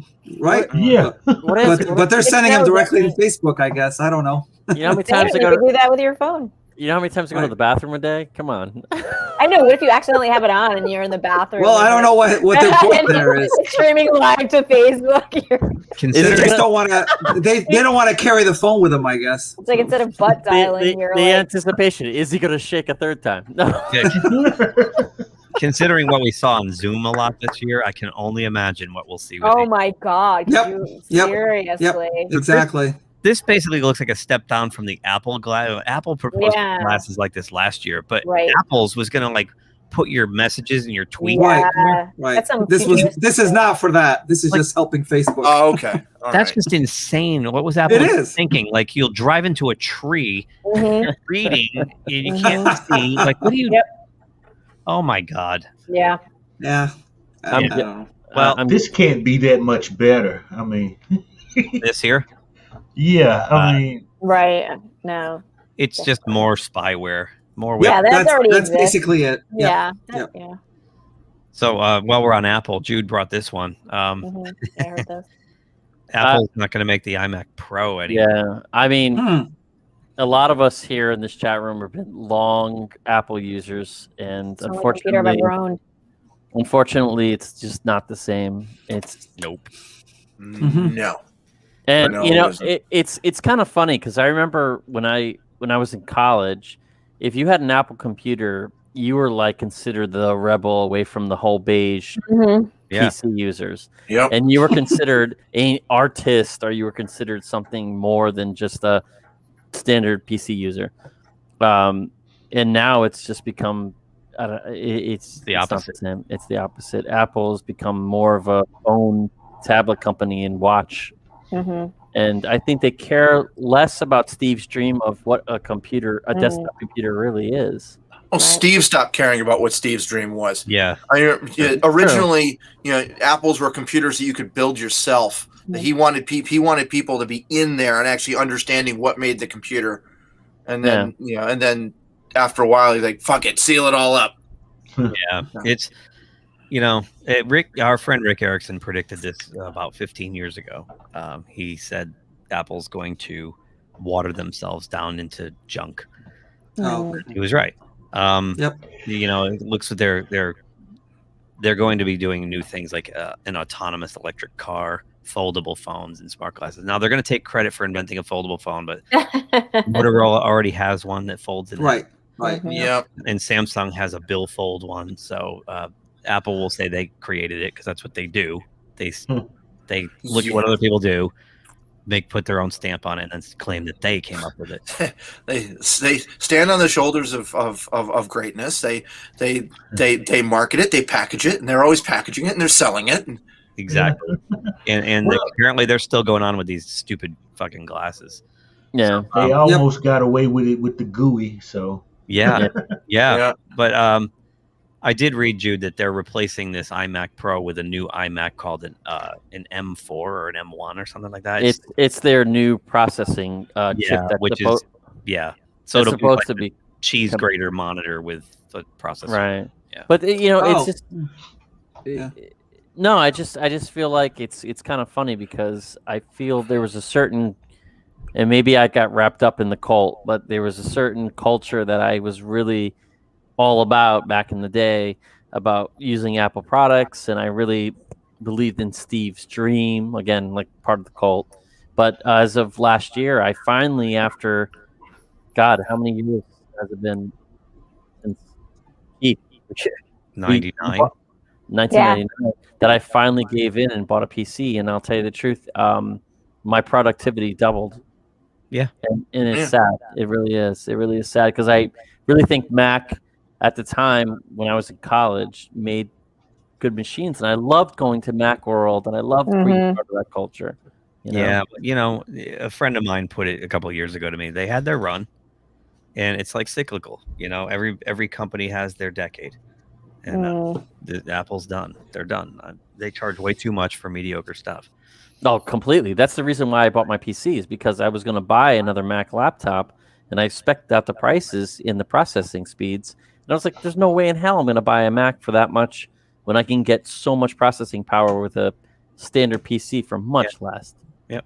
Much less. And who knows, the pendulum might swing the other way in 15 years. Yeah. And my clients don't care. They just want the job done. Right. So at the end of the day, you have to do what's important for you for productivity and getting the job done. Thank you for watching GeekTime Tech Talk. Now back to our regularly scheduled program. I actually have two stories here that I held on to. I was hoping Culture Casino would stop him by, because he did a spot on these, and it's really interesting, and he's really well read on it, and I kind of want to save them for him. We'll touch on them, but I hope I can get him in here next week, maybe. Edson, you brought this one too. It looks like all these comic book companies. Look at all these. Yep, I hadn't realized how many had already made the move, and now they're adding another one here. All these companies have ditched out of Diamond distributors, and people who are into comics know that Diamond was the one and only distributor for years, and now they're down to who? Marvel and Image. I think though this is for just the books, the collected editions, not the actual comic books. They're just moving the graphic novel part to Simon & Schuster, and I didn't realize how many other companies had already done that. And they just keep going. It's just incredible that Diamond had all this business, and they're just kind of slowly just losing it. Yeah, it's an interesting thing. So they're down to well, I guess Marvel and Image are the only ones publishing these collected editions with Diamond, and they're still got a handful of companies they put floppies out with. But boy, losing DC was the first blow, right? And I mean, having that shutdown for a while was their first mistake. Right. So yeah, it's interesting because they mismanaged themselves. I mean, you know, when COVID hit and they said they didn't have the money to pay the publishers what they owe them, and they had to shut down operations indefinitely. That was, you know, how do you do that when you're the sole distributor for these titans? Yeah. Two of them, you got Marvel and DC. You've been distributing them for years, and you're broke. And the thing is, this is a big part of the comic book business, the collected edition. I mean, everything is made into a book now. Like every comic book, you could read it both as the individual comic book or as and some people I know prefer to wait and just have them buy them in this format, which is crazy that they're losing a big part of their business, even though it's just the collected edition. So, Jude's brother Jason is one of the he doesn't buy floppies anymore, right, Jude? No, my brother either buys omnibuses, which he watches on eBay every day to see if one goes on sale that he wants, or he buys the collected editions, or what you call it, graphic novel.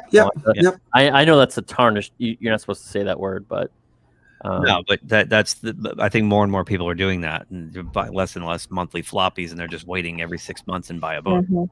I think floppies are great if you're engaged in it's like a serial. You're trying to find the story, like you want to find out what happens, and you don't want to wait. And I think that's fine. That's what sells comics, you know, the suspense. Yeah. But if you could wait, then you could buy everything in a collected book for $20, dude, because comics are like $5. Yeah, less than that now. But Keith, remember back when we covered this about Diamond losing their business to DC, and we saw some of the comic book owners were saying, "Oh, now we have to do 2 ordering forms." Well, they're going to have to do it anyways if they're going to get, or else lose that part of their business. You know, so you're forced to do it anyways.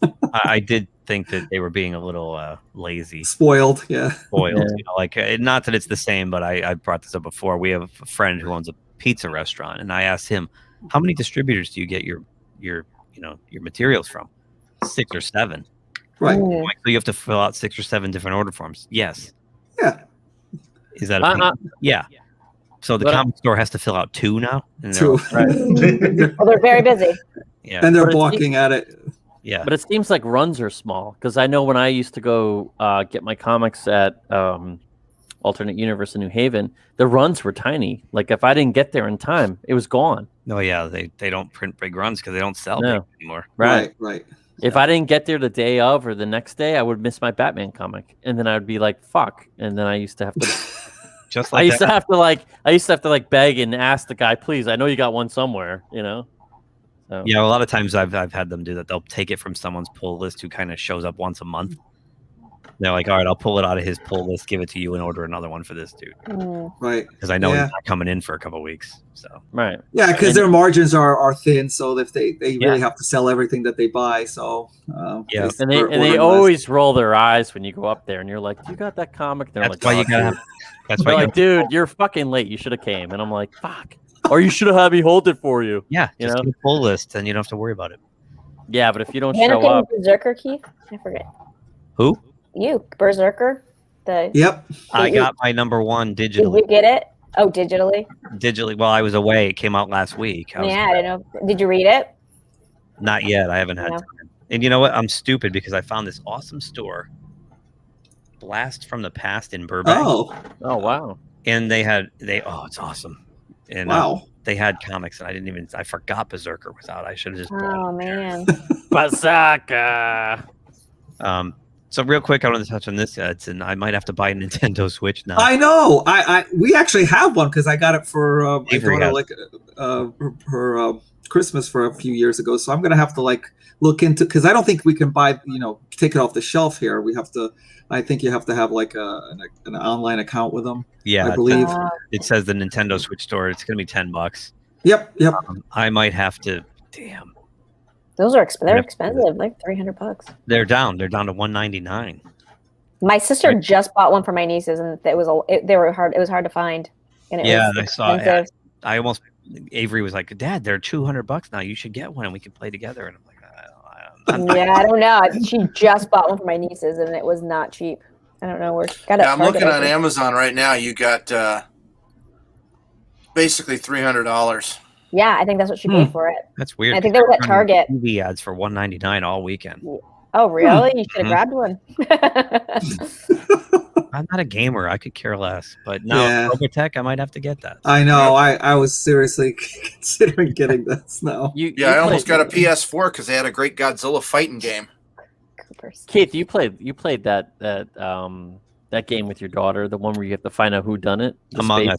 Yeah, we were playing together the other night on the couch in the same room. Oh, that's cute. Yeah. Oh, wait, that's not what I wanted. This is the one. We're running down here. We got a couple left, and then we'll wrap this sucker up. But wow, I saw this on Clownfish today, and I was like, "That's awesome." So, Geeky Sparkles brought up a good point. They don't really have it set up this way now. That's true. They sort by genre, like what it is. Right. You have all the games, and you have the action figure aisle, and you have the Lego aisle, and you have the Barbie aisle. Barbie aisle has her own. There's always the girl aisle. You never go down there. But they don't. It doesn't say boys, girls. It's just right. Absolutely not. No. So basically, this I don't get this. This person, this congressman or whatever. Why would you do this? They want to fine the stores if your failure to correct cited issues would lead to a civil penalty of $1,000. What? Now, my first thought when I saw this today was, you have much bigger problems going on in California than this right now. Agreed. Your whole state looks like a war zone. I don't get this. This is this for lack of a better term, war on gender has to stop. Really? It just has to stop.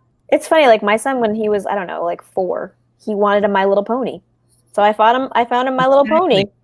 I mean, he'd probably be mortified that I told the story, but whatever. Neon and Geeky they found an old the ads from old Sears catalogs where there was a little girl playing with construction toys in the 50s. There was a boy playing with a Betty Crocker oven. Yes. My daughter plays with dinosaurs in trucks. Mm-hmm. Just stop with this already. Yeah, And- it's and a toy. You Right. mean, Just be a good parent and let your kid pick what they want to play Exactly. And with. There you do go. this. Like, what gives them the right to tell some business owner how to arrange I their know that's really strange. That's crazy. Especially in like there are so many other things to worry about. Yeah, you have people, you have kids dying of hunger every day in that state, in every state, and it's like you're going to worry about what toys are. Any parent that cares about this is going to be like, just pick what you want. Like they're not going to, Well, why is this just toys? I mean, when I go buy a pair of boxers, I'm not buying a pair of boxers next to a pair of panties. Or are you? Yet. Yet. Yeah, don't give them any ideas. There are some ladies that like to wear men's boxers, like whatever, you know. Yeah, it's just. And if you do, then you just go to that section and buy them. I don't know. Right. This whole idea that they think kids 8, 9, 10 years old are gender confused and this and that, and it's just stuff. It's not a majority thing. That's a very such a minor. Yeah, and this is a proposed bill. I don't think it's going to get through because it's ludicrous. No. I know. There's other things to worry about. And I'm so tired. No, it's this term, this cisgender. Just stop. I don't like that word. Just sounds dirty. It's awful. No, I it's hate stupid. it. It's segregational. I can't stand it. Just And there's nothing wrong with that. Like when I go and look for my action figures, there's the Star Wars figures, the Transformers. They're all grouped in the same area. And if I go the other They don't aisle, have a grown-up toy section and a kid toy section. It's all mixed together. Right. But they have female Marvel Legend characters. Of course, There's because that's just the category. plenty. Right. When you buy Gina Carano, you buy her in the Star Wars aisle. Right. You don't buy her in the girls aisle. Right. And like right next to Star Wars could be Roblox or Five Nights at Freddy's or whatever. Yeah. That's what my daughter wants, right? And it's Right. Yeah, exactly. Yeah.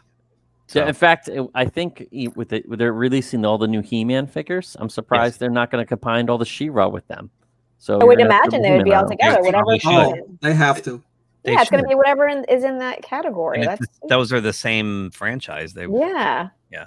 That's silly. So what would happen if you put all the Barbie dolls and My Little Ponies on the left side of the aisle and all the G.I. Joes and Hot Wheels on the right side of the aisle? They're all in the same aisle, but all the boy stuff is to the right. All the girl stuff is to the left. It's not boy stuff and girl stuff. But right. But at the same time, Mr. Londell, if you come down the opposite way, it flips. Yeah. So, this is the last thing. I just want to touch on this real quick, and my plan was to read up on this a lot because Culture Casino did like a little 10-minute video on this, and it was really interesting. If you go to the channel and look for it, he said there's 8 more articles that go with these 2 that I have. But basically, you know how we check the TV ratings every week, but we're for Batwoman and whatnot. And a lot of the pushback I get sometimes from Twitter or comments, they're like, "Whoa, most people stream now, and there's no way to track that." Well, now they're going to. Nielsen's going to. They're going to start tracking their ratings through streaming, and they're also going to. Roku has acquired this tech that's going to basically target ad, like they do with the internet. Nice. So like you're watching Batwoman, and it knows what you like, and it's going to start targeting the ads right to you. It's really interesting, and there's a lot to it, and I just wanted to kind of talk about it, but without Culture here, I don't want to get too deeply into it because he's really, really well versed in it, and it's really, really interesting and scary, and very scary. So, yeah. So that's all I got, except for one more time. I want to visit the Zack Snyder Justice League charity stream that will be live in 7 days on Uche Waneri's channel, and it's going to be celebrating the Snyder Cut and raising money for the American Foundation for Suicide Prevention, sponsored by Geeks and Gamers and Zack Snyder himself. And Zack will be on the stream. Zack has donated some auction items, and there'll be more to come. If you go to Uche's Twitter, he's been putting some of the items up. You can get a preview of. It's going to start at 8 o'clock on March 17th and go through to the 18th. And the goal is 50,000. They've already raised 10 just by doing nothing but putting this up. So That's pretty freaking awesome. And I'm gonna be on there as much as I can. I think it's gonna be really kind of cool, and it's awesome that Zack Snyder's part of it. So yeah, check it. I'll put the link to this stream in our show notes, and I'll be promoting it a lot on Twitter. So people watching the replay and whoever's watching now, definitely get in there. Anything $5-10, toward the charity would be great. Make the fandom proud. Let's go past the 50,000 and show the access media who keeps calling us toxic and evil and this, that, and the other thing that we're really not. We're generous. So, all right, let's go around the horn and say our goodbyes. Recommend something maybe to the viewers. Mr. Londell, we'll start with you since you're our guest. I will solo you. You can promote your channel and anything else. Oh, okay. Mr. Lundell's Groovy Movies. If you like cheesy movies, a film noir from the 40s, 50s, into some of the 70s, you probably find it over on my channel. I do every day, 11 o'clock Central, I do a movie. I try to do like a double feature on Saturdays or sometimes Sundays, and in the occasional live riff when I can get the right people together and we can just destroy one of those old corny movies. It's usually fun when we do it too. It's better than what your boys at Mystery Science can do. I like to think so. Nice. Give me a look when you're bored. Awesome. And thank you for being a friend to our channel and our streams. Yeah. And always a pleasure. Always a pleasure. When I This is soloed you, fun. I noticed over your shoulder, I noticed the lovely Nichelle Nichols from Mirror Mirror. Oh, yeah. That's awesome. And her twin sister. So, after this, we're going to jump in Cisco's Pimp Hand and Joyride. Nice. DS9. I know you're a big DS9 guy, and so am I. Oh, heck yeah. Yeah. Spoiler Pete, what do you got? Spoiler Pete. Speaking of cheesy movies, although I kind of hate myself for saying that, I am looking at the Criterion Godzilla. Ooh. This is the original 1954 as well as the 1956 Godzilla King of the Monsters. This comes with a great deal of commentaries and behind-the-scenes featurettes and a book, and it's by Criterion, so that's the mark of quality right there. Yeah. But yeah, this is the original one that was made 9 years after they dropped the bomb. So it is a serious movie. Probably one of the best things that I've read somewhere. It's like considered like the second greatest film to come out of Japan. Mm-hmm. So yeah, and of course, in preparation for Godzilla versus Kong, gotta watch my boy. Oh yeah. So, but yeah, I'm looking at the Criterion Godzilla, which is still available, even though there's a huge box set of all the movies from 50s, 60s, and 70s. This is the original off by itself. Nice. Okay, so this Gojira and the Raymond Burr Godzilla you have there. Yes. Okay. I gotta find that. Yeah, it is definitely on Amazon, and if you haven't seen the original Japanese version, it is completely unlike everything you've seen past it. Yep. I like it better than the Raymond Burr. Oh, absolutely. Catch you later, Tomasito. Mr. Londell, a little tip for you. Criterion twice a year does a 50% off sale. It's usually in July and November. These are like $40 a pop, so you get them for $20. Yeah. Yeah. I remember this year. It's through Barnes and Noble. So in July, it's for the whole month too. Mm-hmm. So it's the whole month of July and the whole month of November, all the Criterion stuff's half off. So that's usually when I go grab 4 or 5 of them. I wait. Yeah. So cool. Yeah. Judah Buddha, what do you got? I just finished up WandaVision, so I just caught up the other night, and Stacy's probably the only other person on this stream. I don't know about Londell, but I kind of liked it. It wasn't that bad. We'll see what happens. I mean, there's a big thing that happens at the end of the sees an episode with the two Visions that may keep Vision alive for the MCU in the future, which we don't know. But I won't spoil it for you guys because you guys need to watch it, Keith, and that's I think Wanda shows up in the new Doctor Strange, right? Isn't like she's supposed to show up in the new Doctor Strange? Yeah. Yeah. Well, there's an important She scene. is. There's an important scene in the movie with the White Vision in the. It was from the whatever comics. Vision, Yeah, that was actually where they fight each other for a good, God knows, 5 minutes, and then there's a scene where they kind of come together and sort of pass each other's knowledge. That's all I'm going to say. Double vision. It was good. And not to sound lame, but I have watched The Age of the Samurai Battle for Japan on Netflix, which is a great documentary series about the warrior kingdoms of feudal Japan. I don't know. That's all I got. Edson, your turn. Well, this doesn't need any more promotion, but I'm doing it anyways. Berserker #1. Make sure you read it. Yeah, it was actually pretty good. Nice.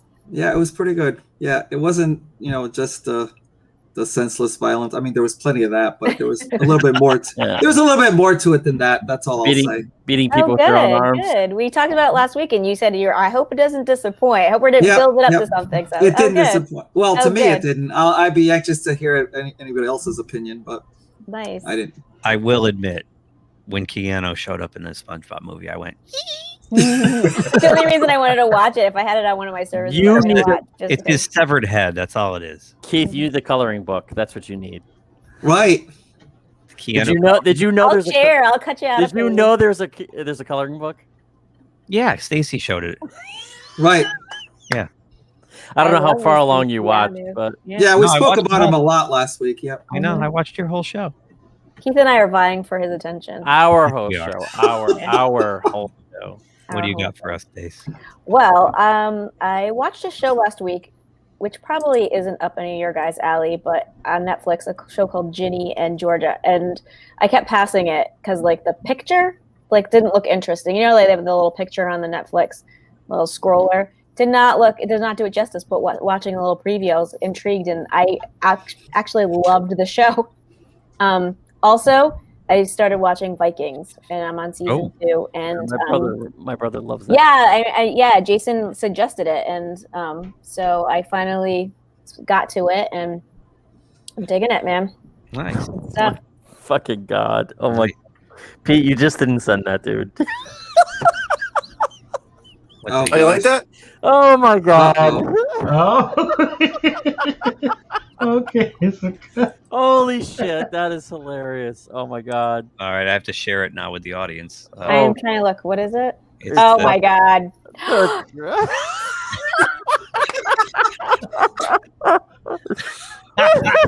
only $11? That is awesome. Oh, only my $11. God. Oh, Stacey, there's only one in. Oh, look, we can get different colors. No, I'm getting that. That's mine. Oh my God. Ooh, this one's $1 cheaper. Yeah, $9.99. I'm getting that The one. blue. Oh, the I like the red. red. Yeah. You're gonna need two of them. You're gonna put one side of the couch and the other on the other side. Yeah, exactly. You want to match. Oh my God. What do you mean the couch? Pete, I have one question. Why, Pete, did you know? Oh my God! What was that? Why did you know about this, Pete? I went. She mentioned the Keanu Reeves coloring book, so I immediately went to Amazon, and this thing popped up. I laughed my ass off. To you guys. That's awesome. That's so awesome. That should have been your recommendation. Mine? I found it after she mentioned the coloring book. Wow. That takes it to a whole other level, though. Isn't that great? Yeah. Really? The real question is he that hard up for money? He just wants to make people happy, I think. I feel like I think he just thinks it's a goof to. Yeah, go ahead. Probably they they approach him like, nah, fine. Yeah. Oh my God. Make someone smile. I'm happy with that. That made me tear up. I actually heard the worst thing this week on Pint of Comics. They're doing a review of The Day the Earth Stood Still, 1951, which is great. Their guest actually said, because the Keanu was in the remake in 2008. Mm-hmm. and they asked him like Keanu Reeves or Jennifer Connelly. They do this little thing at the front, like a 5-question, one or the other, and the guy goes, "I hate Keanu Reeves." Wow! I almost shut it off. Why? Why would someone say something like I've that? never even heard that before. I know. I know. That's disturbing. Something's wrong. I know with this. that I know person. this is a stupid question, but was the remake bad? No, it was fine. Okay. It was okay. I hate it. I hate that remake. Okay. Well, I didn't like Gort, but I thought it was fine. I mean, Michael Rennie is turning over in his grave. You know. I thought it was. I you know what it is, Mr. Lundell? I thought it was going to be awful, and when it was when it was watched, it was. It wasn't as awful as he thought. I thought it was watchable. It was like it was exactly what I thought it was going to be, a watered down remake of the original. I mean, why do you want to take our planet? Who says it's your planet? Come on. I mean, That's a valid statement, you know. I mean, that line, you know, I almost broke my flat screen television when I heard that line. Maybe, you know, I haven't seen it since it came out. Maybe I should rewatch it. I saw it when it came out, and I was like, it was all right. You know, I thought it was going to be far, far worse than it was. Give me Michael Rennie and the guy on the theremin every time. There you go. Nice. And Gort, that Gort is better. Yeah. The theremin was mentioned twice in this show. That's insane. 2 theremins in one show. Yeah, that's pretty Wow. crazy. You know, it's funny. Real quick on the Day the Earth Stood Still, the original, because the podcast is great. They go into a lot of detail on this episode. The guy in the Gort costume was like 7'7". Okay. Oh my god! But he was really skinny, and he had like no muscle tone, and like the suit was too heavy for him. And I guess apparently, like the last scene when Michael Rennie's saying goodbye and stuff, you could see the guy having like spasms. He's trying to hold still, but he's like twitching and stuff. And he couldn't even pick up Patricia Neal or Michael Rennie when he had to carry them. They're on harnesses, and you can actually see them. I got to watch the original. Wow. Yeah. The original directed by Robert Wise. If Yes, I'm it not was. mistaken. Yeah. Yes. Yep. That sounds like the story of the guy in the Predator suit. You ever read about the guy in the Predator suit? Yeah. He was like 7-something. Yeah, but he was a big dude. He was a big the guy in the Gort costume. Like the costume weighed more than the guy. So wow. Yeah. So I might have to pop that in now after listening to that podcast. I gotta watch that again. For the audience, great podcast, Pint O Comics, PINTO Comics. John's awesome. Funny guy. John's awesome. We got to get him on here again. I invite him every week, but Tuesday doesn't work for him. And he's got the coolest man cave. It's like the best man cave in the world. It is. So I'm serious. My recommendation are 2 things: Man of Steel and Batman v Superman Extended Edition, to get yourself ready for the Snyder Cut coming up in a week. So it's that simple, folks. Watch them both, but you can't watch BVS Theatrical. No, makes no sense. Watch the extended. No, it's always Because what we're going to see next week was supposed to be the 3rd in the series. So that's it. Cool. All right. I think All that's right. it. Oh, we got to go through the usual minutia, don't we? Yeah. I kind of did it last week with pushing buttons. I saw that. Oh my god, that was I love funny. that. Yeah. That was That was hilarious. awesome. She's like, "Oh my god!" It was like an episode I will. Just All press this the stuff button. is up. Yeah, actually, hang on. I got to make a new one here. Hang on. I am the worst.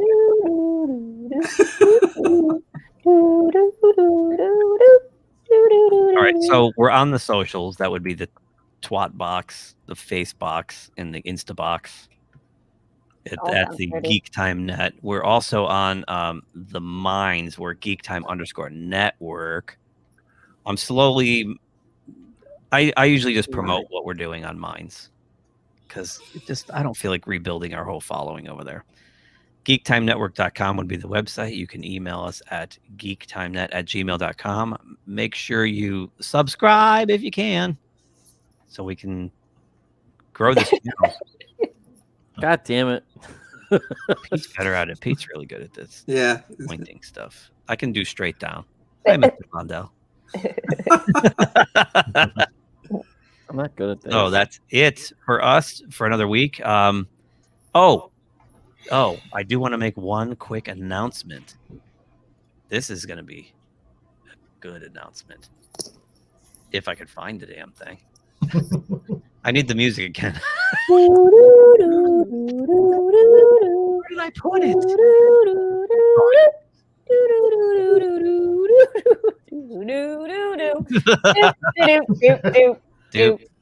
Got a spinning wheel. I'm loading. Here it is.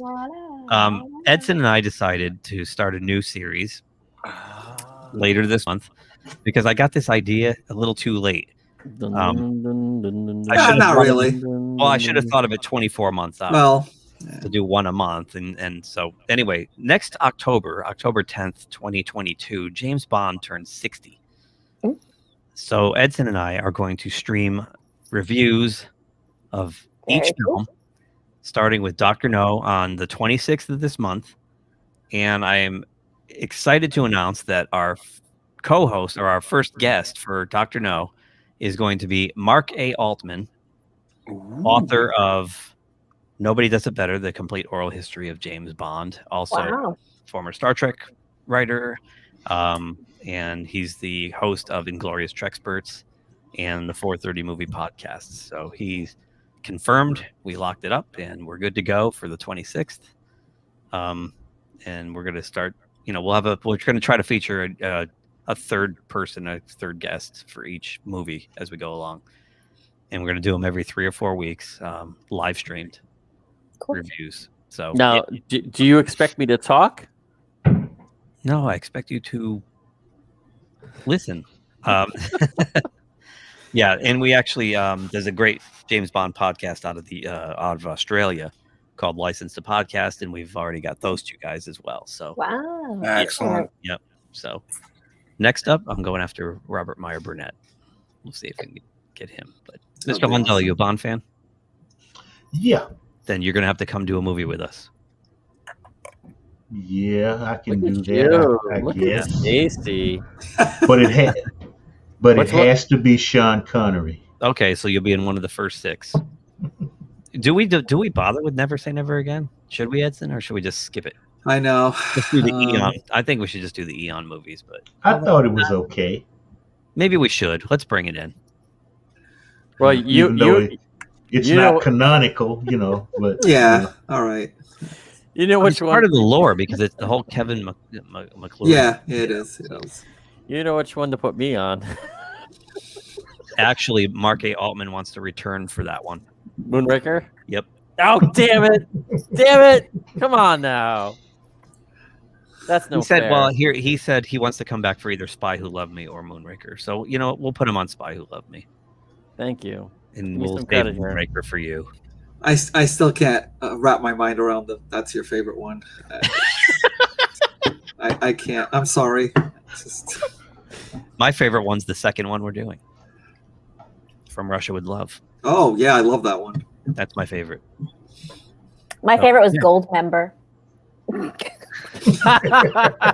to the chicken. One franchise. I know. That's why I said it. I'm just kidding. So yeah, Mr. Lundell, definitely. Let's send me a message or whatever, whichever Dr. Knows is booked, but beyond that, so let me know. Goldfinger probably then. Okay. Goldfinger it is. Cool. I'll slot you in for that one. Which will probably be like 6 or 8 weeks from now, but yeah. You'll know. It's the only time I can say that name and not get in trouble with women. So. Oh. Yeah, well, it will be interesting reviewing these old ones because we talk about dated philosophies. Yeah. Holy. Yeah. So, anyway, the response so far, I put it up on Twitter last night, and people went nuts. So, yeah, cool. So, all right, who's gonna say it? Who?